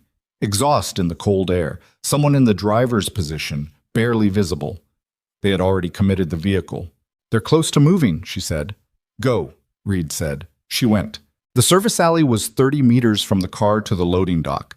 She covered it fast and low, using the parked van's blind spot. Her footsteps deliberate and silent on the wet asphalt in the way Reed had spent 3 weeks drilling into her. Heel to toe, weight controlled, no slap, no drag. The cold air hit the back of her throat and she breathed through it. The shoulder she'd wrenched in the first week of training made itself known in a low, constant way that she filed as information and moved past. She reached the dock's concrete edge and held there. Listened. 2 voices from inside the dock, beyond the loading bay door which was raised approximately 4 feet, not fully open, enough for access. She could see boots from this angle, 2 sets, one stationary near the interior door, one moving in a slow pattern. Guard and a rover. The rover's pattern had a rhythm to it, approximately 8 seconds between position changes based on what she could hear. She counted 2 cycles to confirm. She went under the bay door on the 3rd cycle. The dock interior was poorly lit, industrial, the smell of commercial refrigeration and old cardboard.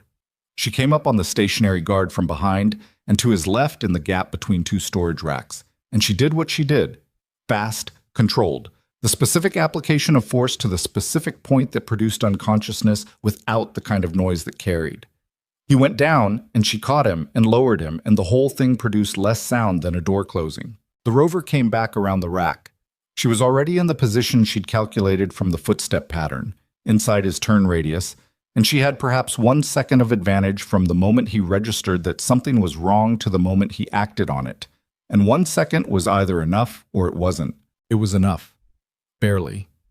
He was large and he reacted fast and got his arm up in a way that deflected her first approach. And she felt the impact all the way up into her already protesting shoulder, bit down hard on the sound that wanted to come out, and adjusted. The second approach was lower, less technically clean, more driven by sheer committed force. And it worked because she needed it to work, and that was the entirety of the reasoning available to her. 2 down. No noise. She found the interior door and went through it into the kitchen. The kitchen was wrong immediately. Not empty. There were 3 people in it who were clearly not restaurant staff, positioned at the 2 exit points and the central prep area. Professional spacing. And the kitchen's actual staff. She counted 4 of them, pressed against the far wall near the cold storage. Not restrained physically, but very still in the way of people who were being made to stay still by the implicit presence of the men near the exits. 3 against 1, with an unknown quantity of threat on the other side of the door to the private corridor. She made the assessment in under 2 seconds and moved before the arithmetic could finish running, because if it finished running, it produced a conclusion she wasn't prepared to accept. She came through the kitchen door fast and committed, which was the only way to come through a door when you knew what was on the other side. The man at the prep station was closest and facing her, and his hand was already moving toward his jacket. She closed the distance before the hand finished its movement, took the arm at the wrist and elbow, and used the rotation to redirect him into the prep station, hard enough that the stainless steel rang like a struck bell in the tiled space. And he stopped moving with a thoroughness that told her he was done. 1. The man at the corridor door was faster and better trained. He didn't reach for his weapon. He came at her directly, with the body mechanics of someone who had done this in real conditions, and she caught 2 impacts she hadn't fully evaded. One across her left forearm, and one that caught the side of her rib cage and drove the air out of her in a way that her body registered as emergency. She couldn't breathe for approximately 3 seconds, and in those 3 seconds she was operating on the specific reserves that lived below the level where breathing mattered. Pure committed forward motion, and she got inside his reach on the 3rd second and made the space work for her. Used the counter to trap his outside arm and drove her knee up once, twice, and felt him buckle. He didn't go all the way down. He was tough in the particular way of men who had been hurt before and had learned to continue through it, and she respected it as she put her full weight behind the elbow strike that finally resolved the question. 2. The third man, the one near the far exit, had his weapon out. She heard the kitchen staff hit the floor before she registered having processed the weapon, which meant her brain was running on a different timeline than her thoughts, and she was grateful for it. She dropped behind the prep station and felt the first shot go into the stainless steel above her head with a sound like a hammer on a drum. And the second, and then she heard something she hadn't predicted. Reed's voice, from the direction of the dock, controlled and very clear. Down, now. The third man made a decision that took too long. Reed came through the dock door, and the third man's weapon started to turn, and Reed covered the distance with a speed that was startling for a 50-year-old man with a scar along his jaw. And the confrontation that followed was brief and professional and entirely in Reed's favor. And then there was only the sound of the kitchen's ventilation system, and someone from the restaurant staff making a sound they were trying to suppress. "I thought you were covering the street," she said. She was still behind the prep station. She became aware that her ribs were reporting something serious, and she would need to deal with that after. "The street was clear," Reed said. "They pulled back when the van didn't signal." He looked around the kitchen. The extraction team was already inside. She stood. The ribs sent a specific and unambiguous message. She breathed through it. "The room," she said. "The room," he confirmed. The door to the private corridor was 10 feet away. Beyond it, according to the schematic she'd spent 4 days memorizing, was a hallway of approximately 15 meters, and then the door to the private dining room where Viscari had been sitting for, she checked, couldn't find a watch, estimated, at least 30 minutes. She didn't know what was on the other side of that door. She had no communication with anyone who might know. She had Reed, one functioning arm at full capacity, and one reporting an impact she was deferring, 2 cracked or bruised ribs that were going to get louder before they got quieter, and the accumulated investment of 4 weeks of the most demanding preparation she had ever undergone. She thought of something Reed had said the afternoon after the warehouse extraction. sitting across from her at the end of the 90-minute debrief she'd been furious about. Surviving is reactive. What I'm teaching you is how to control the environment before the crisis happens. The environment was no longer controllable. The crisis had arrived, which meant she was back in the only mode she'd ever truly known. She opened the corridor door. The hallway was dim. The lights had been reduced to something near ambient, which was not standard for a working restaurant at 11 p.m., and confirmed that the operation inside had moved beyond the preliminary phase. She moved along the wall with Reed 2 steps behind her, and the sound of her own heartbeat was very loud and very clear, and she used it as a tempo, kept her breathing matched to it, controlled. The private room door was closed. She put her hand flat against it, felt nothing through it, no vibration, no audible voices. Either the room was very well insulated or whoever was inside had reached a point in their operation that didn't require conversation. Neither option was comfortable. Reed positioned himself to her left. She looked at him. He gave her a single nod. She opened the door.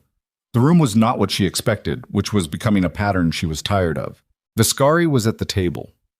Seated, upright, with the specific controlled stillness of a man who had decided that stillness was the most effective tool currently available to him. He was not restrained. He was not visibly injured. He was simply sitting with his hands on the table in plain view, and his face was doing the thing she had seen it do in the Ember Spoon Diner. That expression of absolute, unhurried assessment that looked like composure and was actually something more dangerous. Salazar was also at the table. He looked significantly worse than Viscari, pale, with the quality of a man whose role in a plan had just reached its endpoint and who was discovering that the endpoint was not what he'd been promised. There were 4 men in the room, 2 near the far wall, 1 near the door to the corridor. She'd come through him, and he was turning now, hand going to his jacket. 1 behind Viscari, close, with a hand on Viscari's shoulder in the specific way that communicated ownership of the situation. The 1 behind Viscari spoke. "Close the door," he said. His voice was calm, accented slightly, with the quality of someone accustomed to being obeyed in rooms where the power differential was visible. He was perhaps 45, lean, with the kind of face that had been in a lot of difficult situations and had learned to look relaxed in them. He looked at Kaya. "The woman from the diner. I've heard about you." She didn't say anything. She was counting the room, measuring distances. The man near the corridor door was her most immediate problem. He was close, and his hand was at his jacket, and his weight was already shifting. The 2 against the far wall were spaced deliberately, cross-coverage, angles that would make it difficult to move laterally without entering one of their lines. The man behind Viscari had a hand on his shoulder, and the implication of that hand was very specific. "Kaya," Viscari said. His voice was entirely level. "There are 4 of them." "I can count," she said. "I know you can." The smallest pause. "I trust your judgment." The man behind him, she'd started calling him the architect in her head, because the precision of the room's arrangement told her he was the plan's designer rather than just its executor, smiled slightly at the exchange. "He does seem to trust you," the architect said. "Quite a lot, for someone he's known a month. That's either touching or it's a liability." He tilted his head toward her. "Close the door and put your hands where I can see them, and this conversation can continue to be civil." "What happens if I don't?" His shoulder, the architect said, and his hand, still resting on Viscari's shoulder, adjusted its position by approximately 2 inches in a way that changed the meaning of the gesture entirely. Reed, behind her, was still in the corridor. He had pulled the door behind them when they'd entered, but hadn't come fully through. She could feel his positioning without looking. She'd spent enough time working alongside him that his spatial presence had become familiar, the way furniture becomes familiar. He was waiting for her red. She gave it to him without words, without any signal the architect could see. A single slight weight shift, left foot, that Reed would understand as, "Stay where you are, I'm moving right." She looked at the architect. "You've been planning this for 14 months, she said. "Salazar, the restaurant. Soul in the organization, the consortium funding it from outside. That's an enormous amount of patience for a room that's currently not going the way you planned." Something shifted in the architect's expression. Very small and very informative. He hadn't expected her to know the architecture of the plan. Marin Lyle had given her that, And in this moment, she was grateful for it regardless of what Marin Lyle's actual motivations were, because the architect's surprise had cost him precisely 1 second of his certainty, and 1 second was the economy she was working in. "You know more than you should," he said. "I have good instincts," she said. She moved. Not at the architect. He was expecting her to move at him, the man with the hand on Viscari's shoulder, the one with the clearest leverage. That expectation was the asset. She moved right, toward the man who'd been positioned near the corridor door and whose hand was at his jacket and who was her most immediate problem. And she moved fast enough that the first second of everyone else's reaction was spent adjusting to the wrong anticipated trajectory. The man at the corridor door was good. Better than the kitchen. He got the weapon partway clear of his jacket before she arrived at him, and the next several seconds were the most physically expensive of her life. She was working with compromised ribs and one arm that was at maybe 70%, and he had 40 pounds on her, and the weapon was a live variable that she could not let resolve in a direction she wasn't controlling. She got the weapon hand, and she did not let go of it, which meant she absorbed 2 impacts she couldn't avoid. His free hand, his knee, and she felt something in her side scream at her with a specificity that told her the ribs had moved past bruised into something worse, and she stayed with it, stayed on the weapon hand, used the wall and then the door frame, and then sheer committed refusal to let the situation resolve any way except the one she needed. The weapon hit the floor. She heard the room moving behind her, Reed coming through the doorway, the 2 men from the far wall shifting, a sharp sound from the architect that was either a command or a reaction. She couldn't parse it. She was fully inside the immediate problem. She turned. Reed had one of the far wall men in a clinch that was clearly going to resolve in Reed's favor. The other far wall man had moved toward Viscari, not toward the architect, toward Viscari directly, which meant the plan had shifted from extraction to something less structured and more immediate, which was the thing she'd been afraid of since she'd heard the van was running. She crossed the room.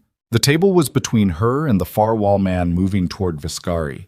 She went over it, not around, over, both hands on the edge and her body horizontal for 1/2 second that felt much longer. And she came down on the other side between the man and Viscari, and she took what he gave her, which was fast and direct, and without much technique because he was operating on escalated panic rather than training now. And she used the lack of technique against him, used the predictability of panic. And she put him down with everything she had left, and felt something in her side give way with a pain so clean and bright it momentarily whited out her vision. She stayed up. She stayed up because the architect was still in the room. She turned and found him. He was at the far end of the table, and he had made a decision. She could see it in the quality of his stillness, which was different from Viscari's stillness, was the stillness of someone who had just recalculated and arrived at a conclusion. He was looking at her with an expression that she had not seen before, that she would spend a long time afterward trying to name, that was somewhere between professional assessment and something that was almost like recognition. "I was told you were good," he said. He wasn't breathing hard. She hated that he wasn't breathing hard. "I was told the wrong thing. You're not good." He looked at the room, at his people, at Reed, at Salazar, who hadn't moved, at Viscari, who also hadn't moved, but whose eyes were tracking everything with an attention that missed nothing. "You're something else."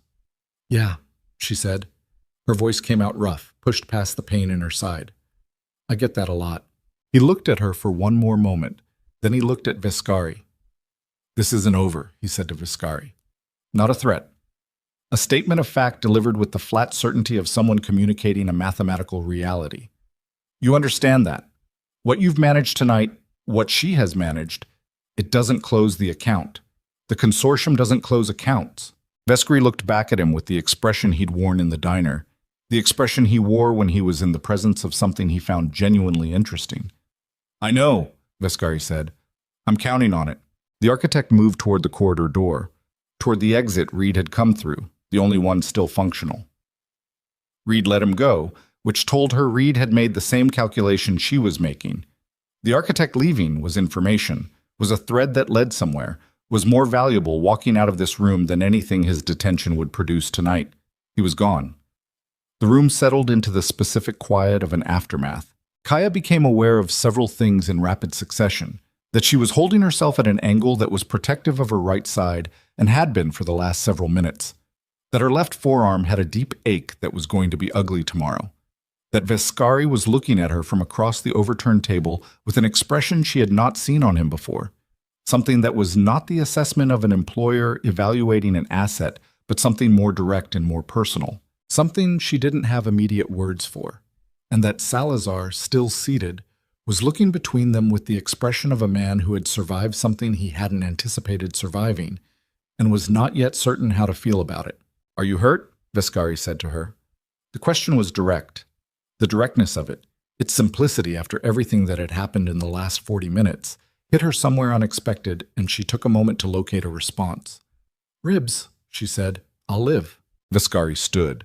He crossed the room, stepping over the man she'd put down, moving with the same unhurried quality that she'd watched for 4 weeks and had come to understand was not indifference, but control. The control of a man who had decided that nothing would make him move faster than his own pace. He stopped in front of her, and he looked at her face, and the expression was still doing that thing she didn't have words for. "You came through the kitchen," he said. It was the soft point in their coverage. "You came through the kitchen alone. Reed was on the street." "Kaya." His voice was very quiet. "I had a plan," she said. "Mostly." Something moved across his face, the ghost of an expression she would have called relief if she'd thought he was a man who permitted himself relief, which she hadn't, until this moment, been certain of. He reached out and put his hand against the side of her face, briefly, with a precision that communicated something she understood in her body before her mind had finished translating it, and then he dropped his hand and turned toward Reed. "We need to move," he said. "The architect will be on a phone before he reaches the street." "Already on it," Reed said.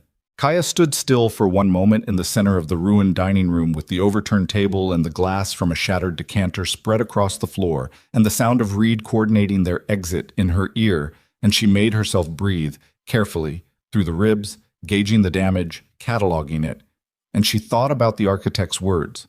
The consortium doesn't close accounts. She thought about Marin Lyle, who was out there somewhere in the city tonight, who had given her exactly the information she needed to get into this room, and whose reasons for doing so still had at least 2 possible explanations. And she thought about Soul. And she thought about the 3 other embedded assets Marin had mentioned, the ones whose identities she didn't have, who were still inside Vescari's organization, who would receive word before morning that the extraction had failed and the architect was burned and the timeline had collapsed. She thought about what people did when a plan they'd invested 14 months in collapsed. She thought about how Vescari had said, "I'm counting on it." Reed appeared at her shoulder. "Car's positioned. We need to go right now." "The 3 others," she said. "The embedded ones. We don't know who they are." "No," Reed said. "We don't." "Marin Lyle does." Reed looked at her. "Yes," he said. "She does." "Which means tomorrow morning." "Which means tonight," Reed said.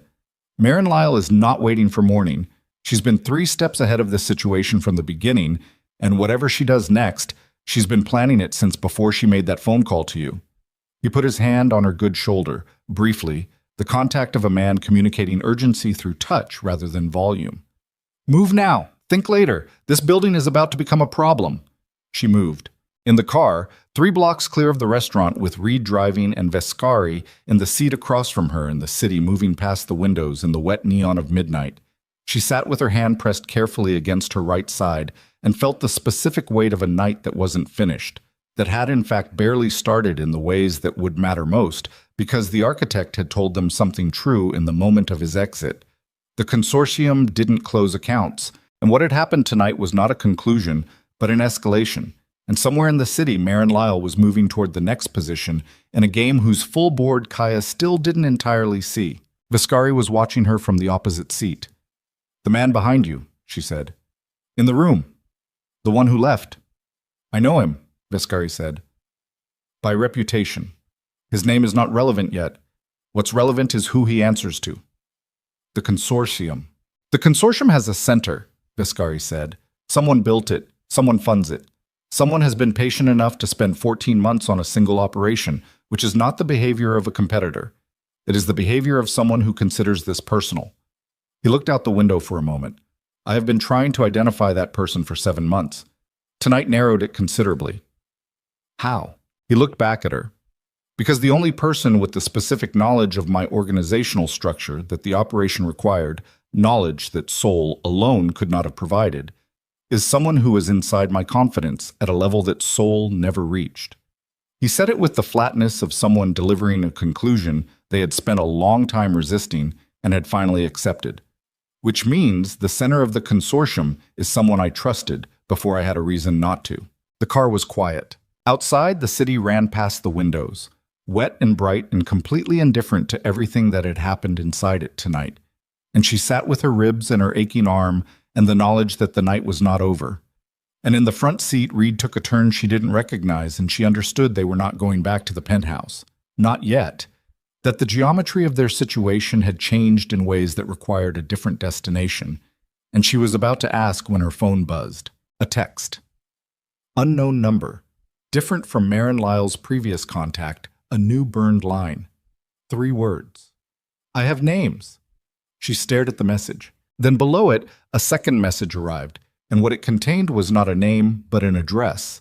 And the address was inside Viscari's corporate tower, on a floor she had been to once before. The floor below the main operation, the service corridor, the room where they'd found Soul in a chair. And the timestamp on the message was 4 minutes ago, which meant whoever had sent it was already there, waiting. And the information they were claiming to have was the last piece of the puzzle that would tell them where the remaining embedded assets were, and therefore who they were, and therefore what was coming next.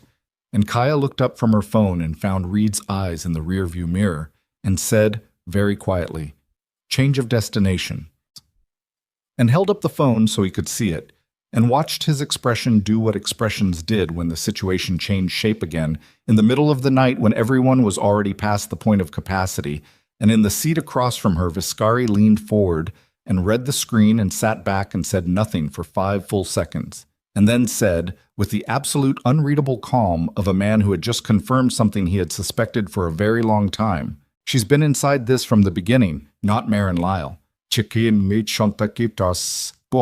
The address was a floor she'd stood on once before, in a different version of the same crisis, and the fact that it was the same floor felt like the kind of detail that meant something, though she couldn't have said precisely what. Reed redirected the car without comment.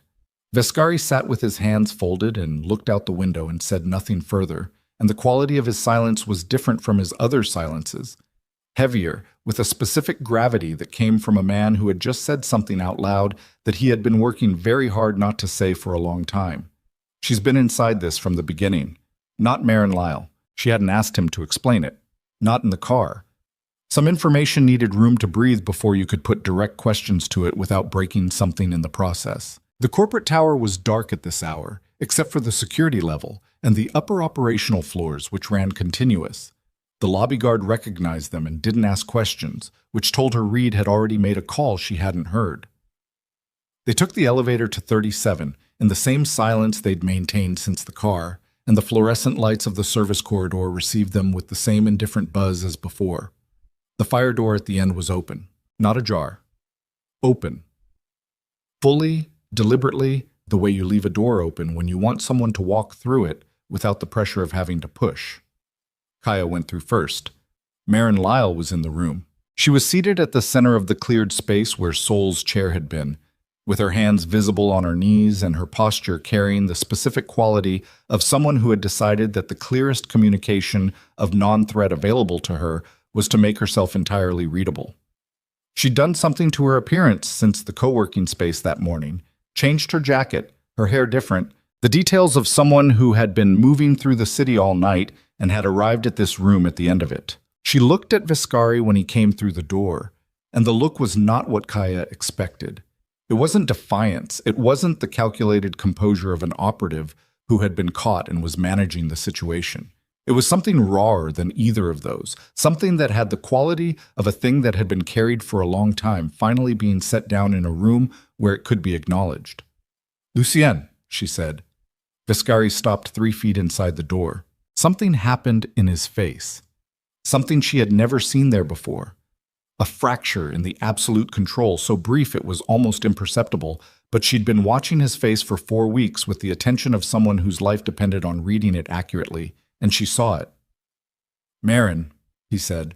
And in the single exchange of names, in the weight and the history compressed into those 4 syllables, Kaya understood what she hadn't understood before, what she should perhaps have understood sooner, what the text in the car had been telling her when Vescari had said, "Not Marin Lyle."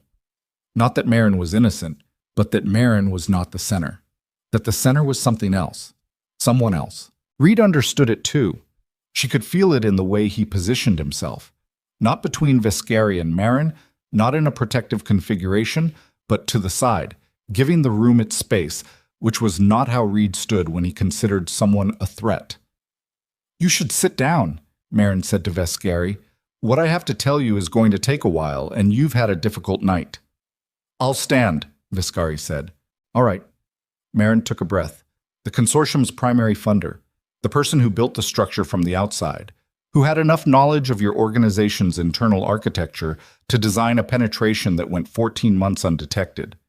You said in the car, she heard you from the lobby, the floor carries sound here, that it had to be someone inside your confidence at a level above what soul could reach. She paused. "You're right. And you know who it is. You've known for 3 months. You've been refusing to let the conclusion land because of what it means." Vescari said nothing. "His name is Erland Voss," Marin said. The name hit the room like something physical. Reed went very still. Kaya didn't know the name, but she knew the name Voss. Petra Voss, the counterintelligence woman from earlier in the night. The woman who had confirmed the dinner was a trap, who had been running what she'd called a parallel investigation for 6 weeks. "Petra," Kaya said. Not a question. A connection made out loud. "Petra Voss is Erland's daughter," Marin said, looking at her. "She's been inside your counterintelligence operation for 2 years, reporting to her father, reporting to the consortium. The parallel investigation she was running for 6 weeks. It was not running parallel to the threat. It was running parallel to my investigation. She was monitoring how close I was getting." The room absorbed this. Kaya thought about Petra Voss in this same space hours ago, confirming that the dinner was a trap, confirming Soul, being the one to identify the passive transmitter in Soul's jacket. She'd been helpful in every way that counted. She'd given them everything they needed. "She confirmed the trap," Kaya said. "She found Soul's transmitter. Why would she—" "Because Soul was already burned," Marin said. "The consortium knew we'd made him. Soul's handler flagged it before Reed's people brought him in. Petra confirmed the trap because the trap was already exposed. She found the transmitter because a transmitter that gets found is less damaging than one that gets missed. It creates the appearance of competence on her part. She gave you exactly what was already lost and nothing else." She looked at Vescari. "She's been doing that for 2 years, giving you real information about small things to protect access to the large ones." Vescari had moved during this, slowly, with the deliberateness of a man managing something that was trying to move faster than he wanted it to. He'd taken 2 steps toward the wall and had his hand against the concrete surface, not leaning, just touching, the way people touch solid things when the ground under them becomes uncertain. "Erland Voss," he said quietly.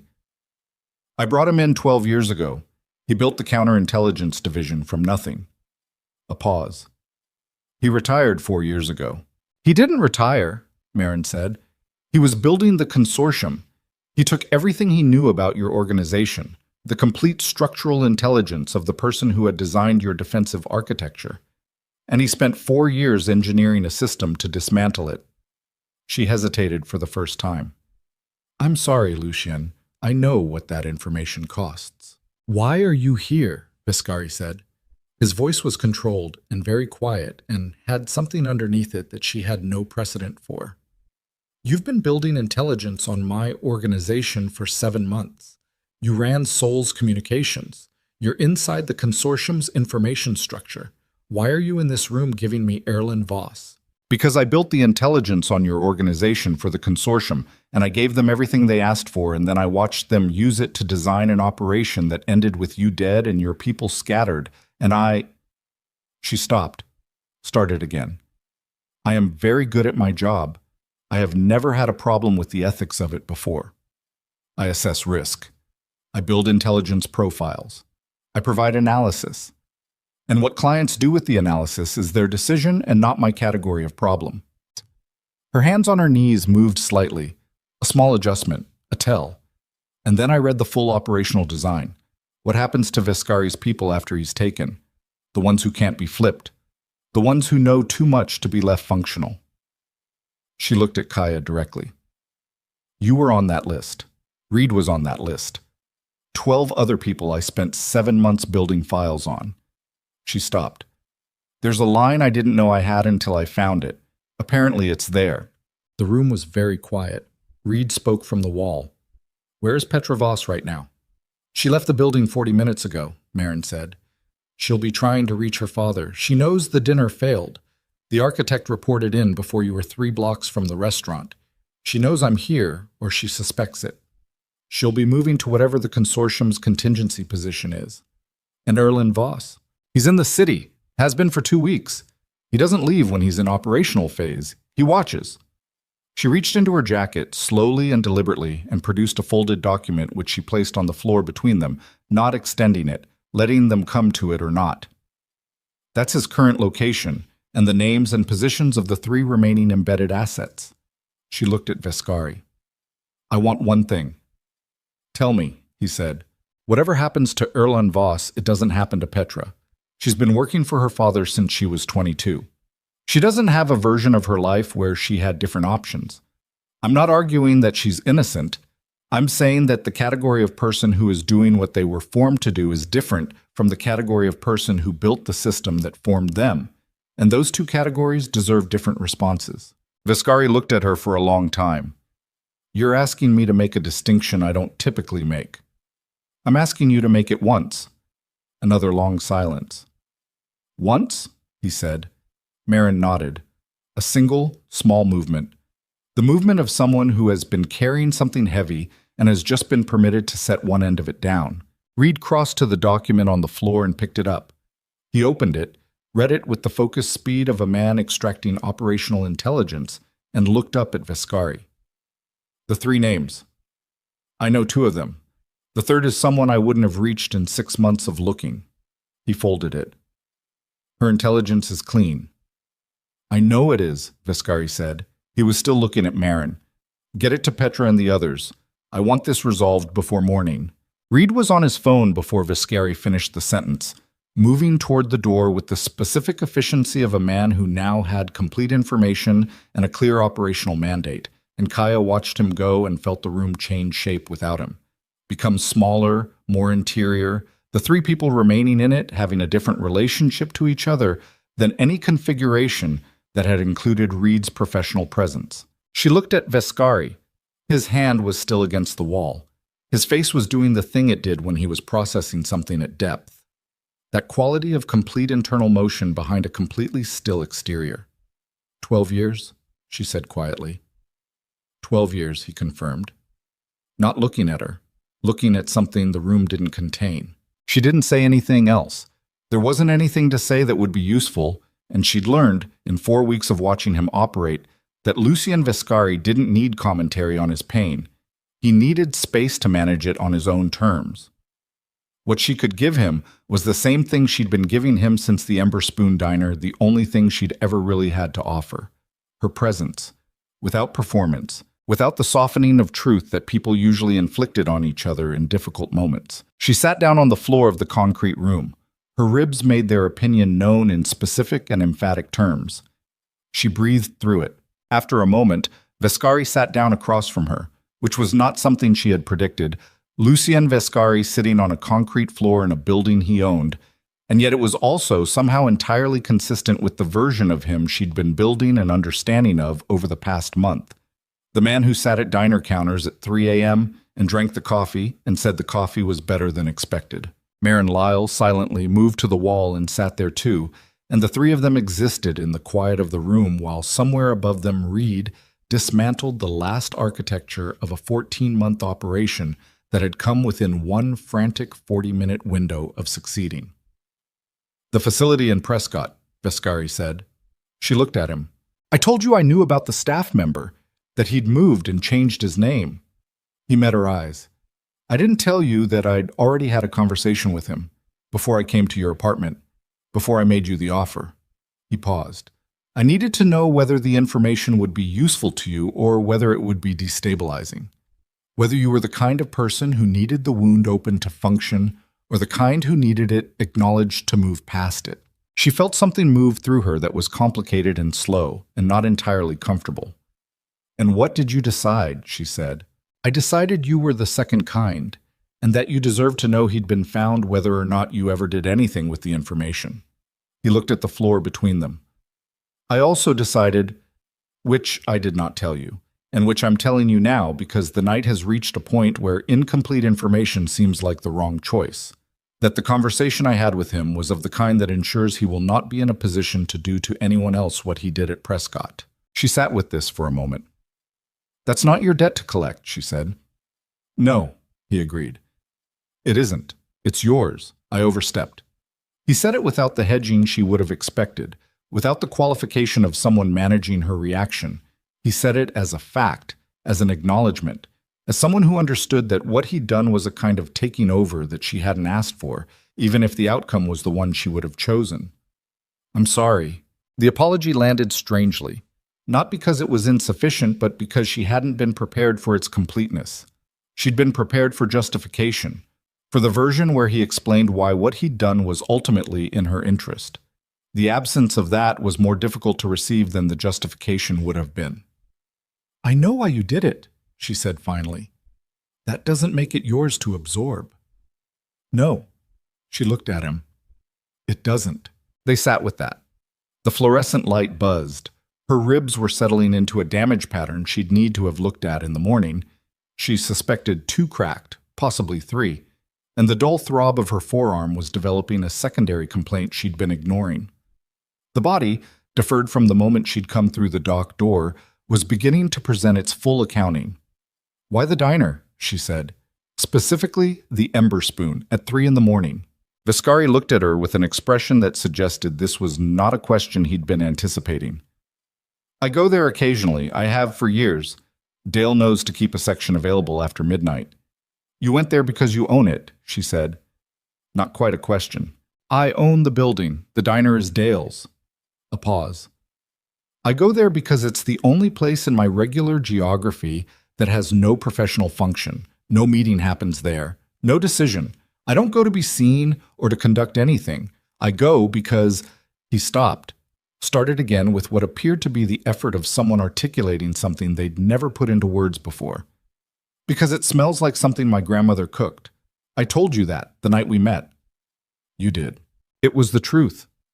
She thought about a man who ran an empire going to a diner at 3 in the morning because it smelled like something safe. She thought about the way people carried their origins inside them, regardless of how far they traveled from the place those origins were formed. She thought about herself at the counter of that same diner, surviving in 6-hour increments, believing that invisibility was the only protection available to her. "Your 2 guys," she said. "The ones I put down that night. How are they?" Something in his expression shifted.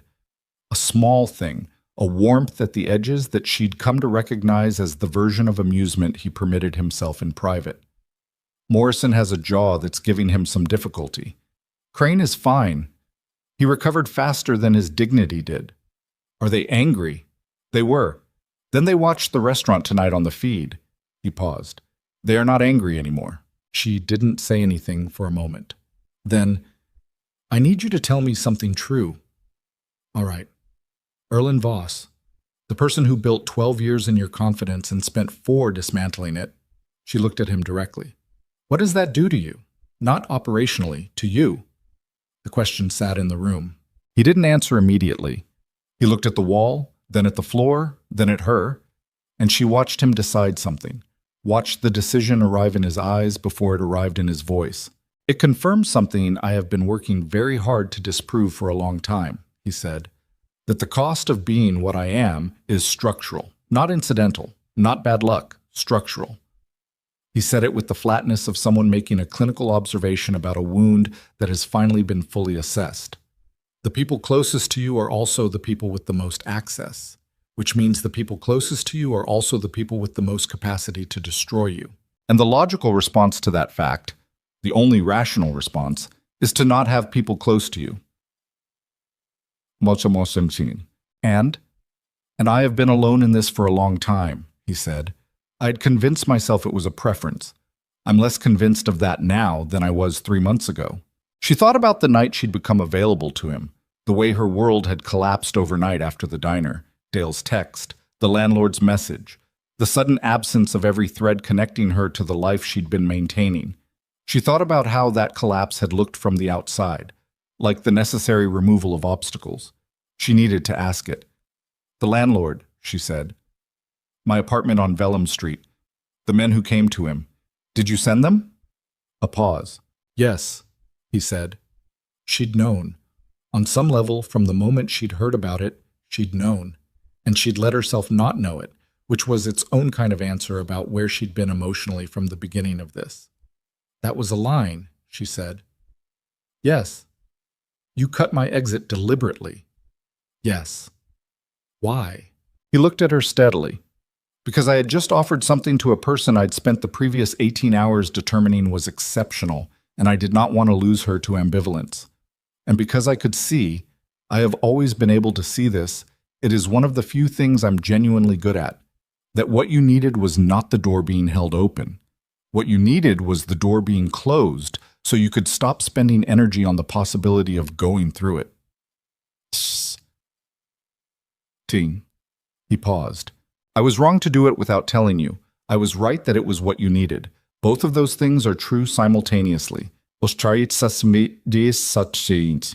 sat with both things. The complicated, slow thing she'd felt earlier moved through her again, and she let it move, didn't try to classify it prematurely. She'd spent enough of her life making fast decisions about what things meant in order to know how to respond to them. She was done with fast. Don't do it again, she said. No, he said. I won't. From above them, through the building's bones, she could hear movement. The specific quality of a building's upper floors activating, people moving with purpose. Reed's operation resolving. The 3 embedded names being run down. The architecture of the night's crisis being dismantled with the same methodical precision that Reed applied to everything. Myron Lyle, quiet against the wall, spoke. The architect, she said. His name is Kavan Marsh. He'll go to Erland Voss. They'll want to salvage something from tonight before morning. Reed has Voss's location, Kaya said. Reed has the location from an hour ago, Marin said. Voss moves when operations are compromised. He'll know by now that I'm here. He'll move. She hesitated. I know his secondary locations, all of them. I built his security profile for the consortium 8 months ago as part of my access agreement. She looked at Viscari. I'll give them to you. All of them. Everything I have. A pause. In exchange for the same thing I asked for Petra. Viscari looked at her. Myself? She said. I'm asking for myself. What I did for the consortium. The 7 months of intelligence, Soul's communications, the organizational mapping. I'm not arguing it's nothing. I'm arguing that tonight I gave you Erland Voss and the embedded assets and Kavan Marsh's operational signature. And if I give you the secondary locations and you find him before he moves, I've given you the end of it, all of it. And I'd like that to mean something in the category you put me in when this is over. Viscari was quiet for a long moment. Kaya watched him, watched the calculation, which was real. He was not a sentimental man, would not pretend the calculation wasn't happening. But she'd learned to read the quality of his calculation, the texture of how he weighed things, and what she saw was not cold arithmetic. It was something more complex, more human than she'd been prepared to find in him at the beginning of this. Give Reed the locations, he said finally. When it's done, come back here and we'll talk about what category means in practical terms. He stood. Kaya. She looked up at him. Can you walk? Yes. Your ribs are a tomorrow problem, she said, and meant it, and stood. And the ribs expressed their disagreement in no uncertain terms, which she acknowledged and continued past. She followed him out of the room and into the corridor and up through the building's spine toward the floors where the night was being resolved. And behind her she could hear Marin Lyle on the phone, voice low, giving Reed locations with the clipped efficiency of someone who had decided what they were going to do and was doing it completely. The next 4 hours were not dramatic in the way the previous hours had been. They were the aftermath's work, methodical, exhausting, the grinding down of a structure that had already been broken. Reed's people ran down the 3 embedded names before 2 a.m. None of them were in positions to do meaningful damage once the element of surprise was gone, and the element of surprise was entirely gone.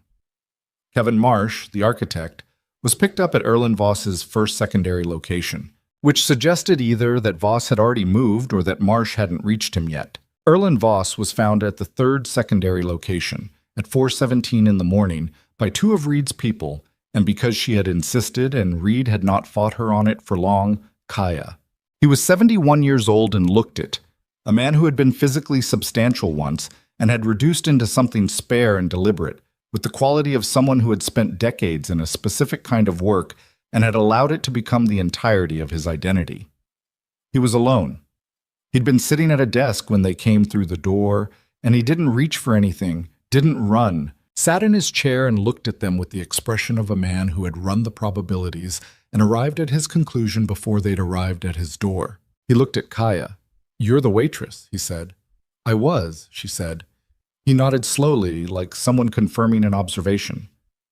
"I underestimated what you would become in this amount of time," he said. "That's my error. I don't make many." He looked at Reed's people. "I assume Lucien is waiting." "Yes," Kaya said. He stood without being told, with the composed dignity of a man who had decided long ago how he would conduct himself in the final scene of a play he'd been writing for 4 years. He straightened his jacket. He looked at Kaya one more time. "Tell me something," he said. "Honestly, do you understand what you're protecting? What it actually is, underneath the discipline and the structure and the man who sits at diner counters because he misses his grandmother's kitchen?" "Yes," she said. And I'm not protecting the Empire," she said. "I figured that out somewhere around hour 2 of tonight. I'm protecting the person." She held his gaze. "The Empire can evolve into whatever it needs to be. The person is irreplaceable." She paused. "That's not something you understand, which is why you lost." Erland Voss looked at her for a long moment.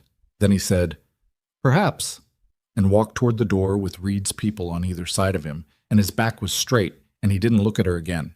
She stood in the empty room for a moment after they'd left.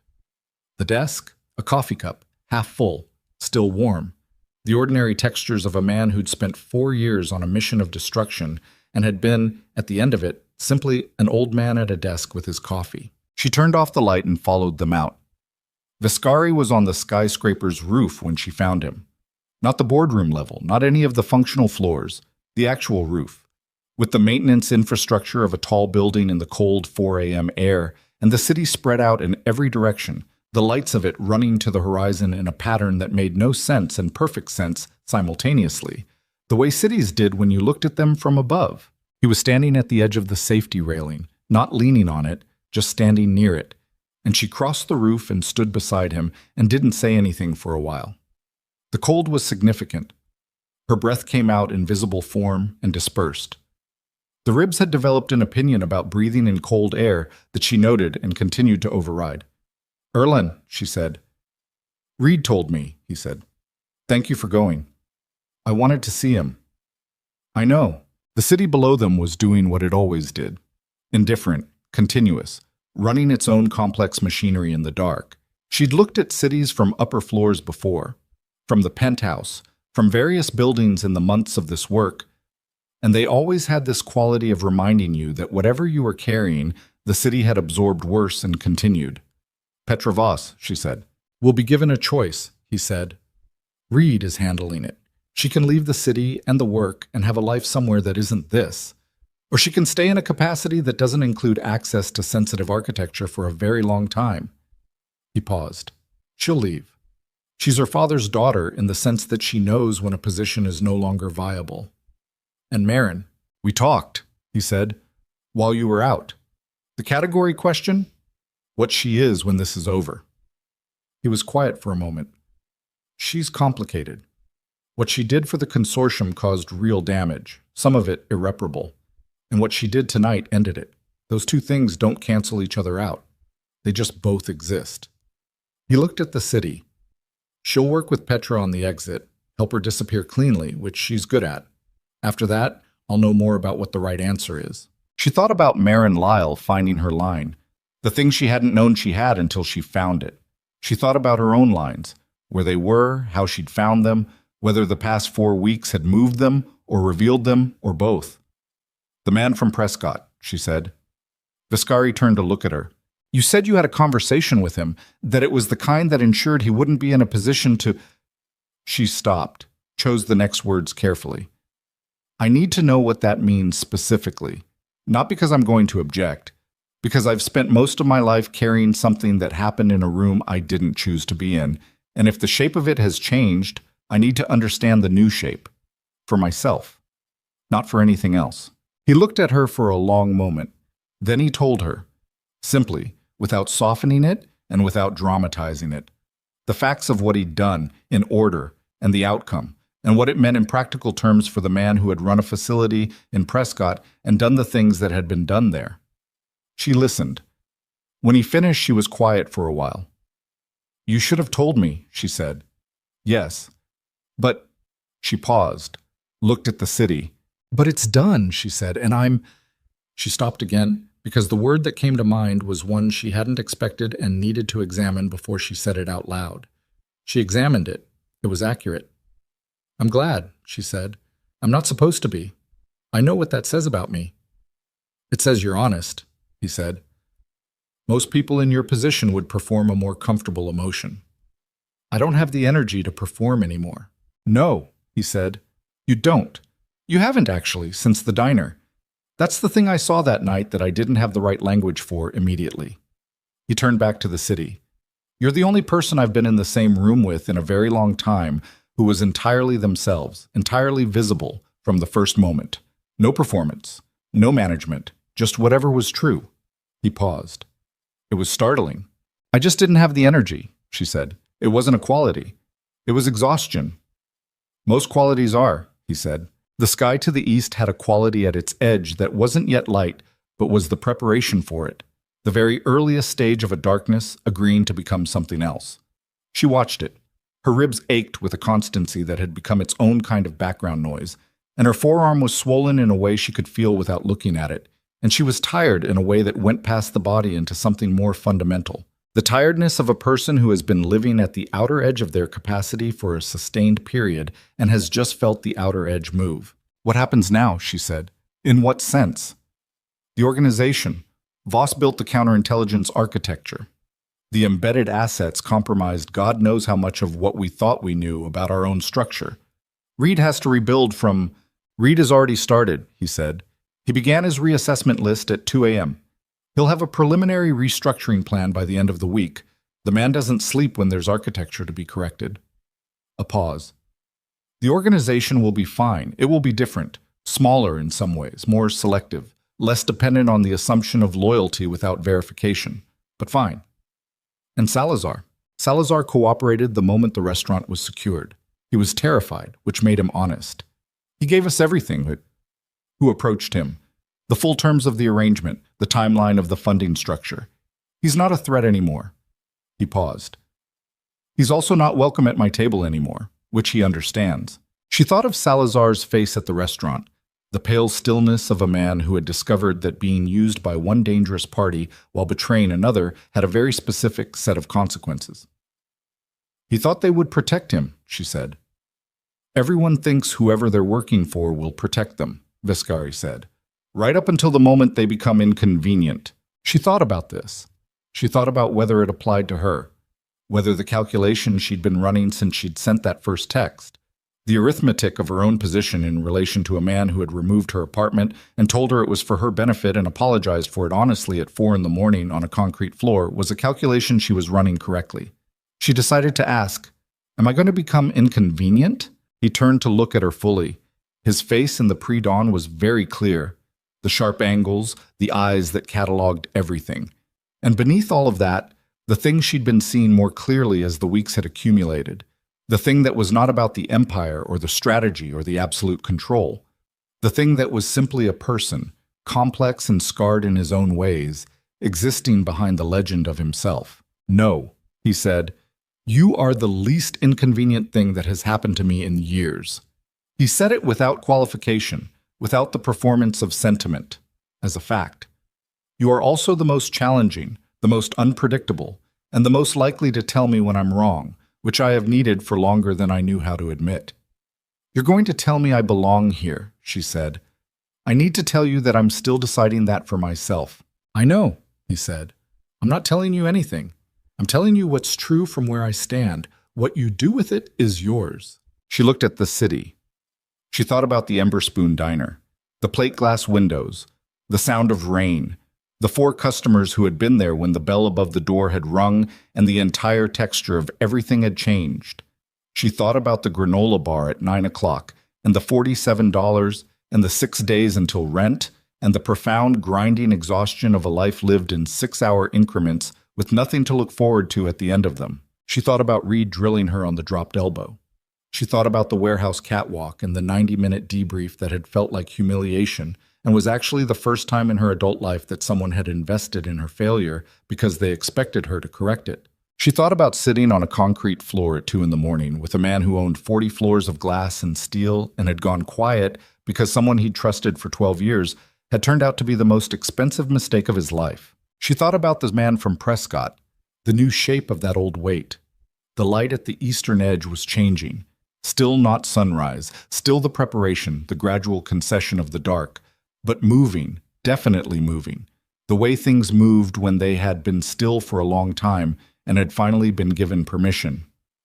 I need a doctor for my ribs, she said. There's someone on call, he said. Has been since Reed called from the restaurant.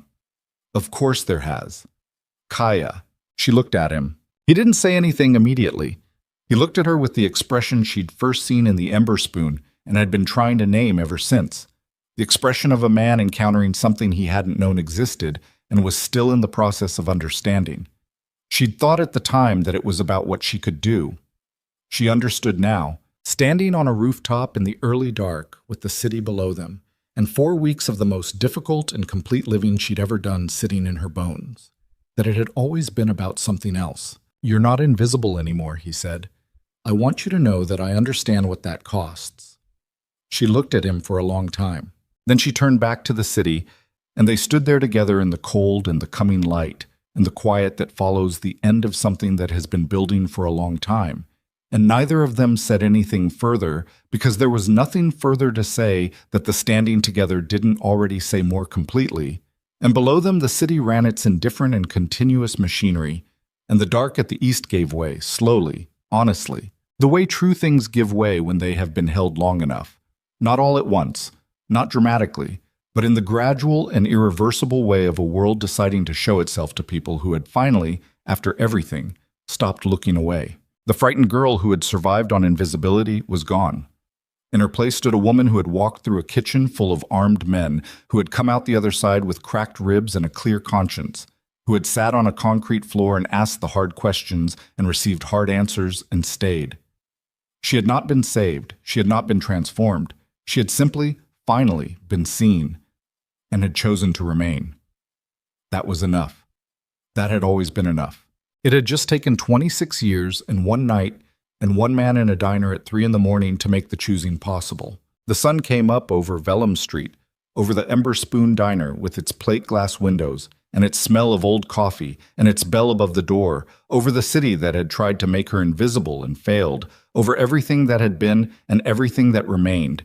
And Kaya Ashcroft stood at the edge of a roof 40 stories above all of it and breathed carefully through the ribs and watched the light come in.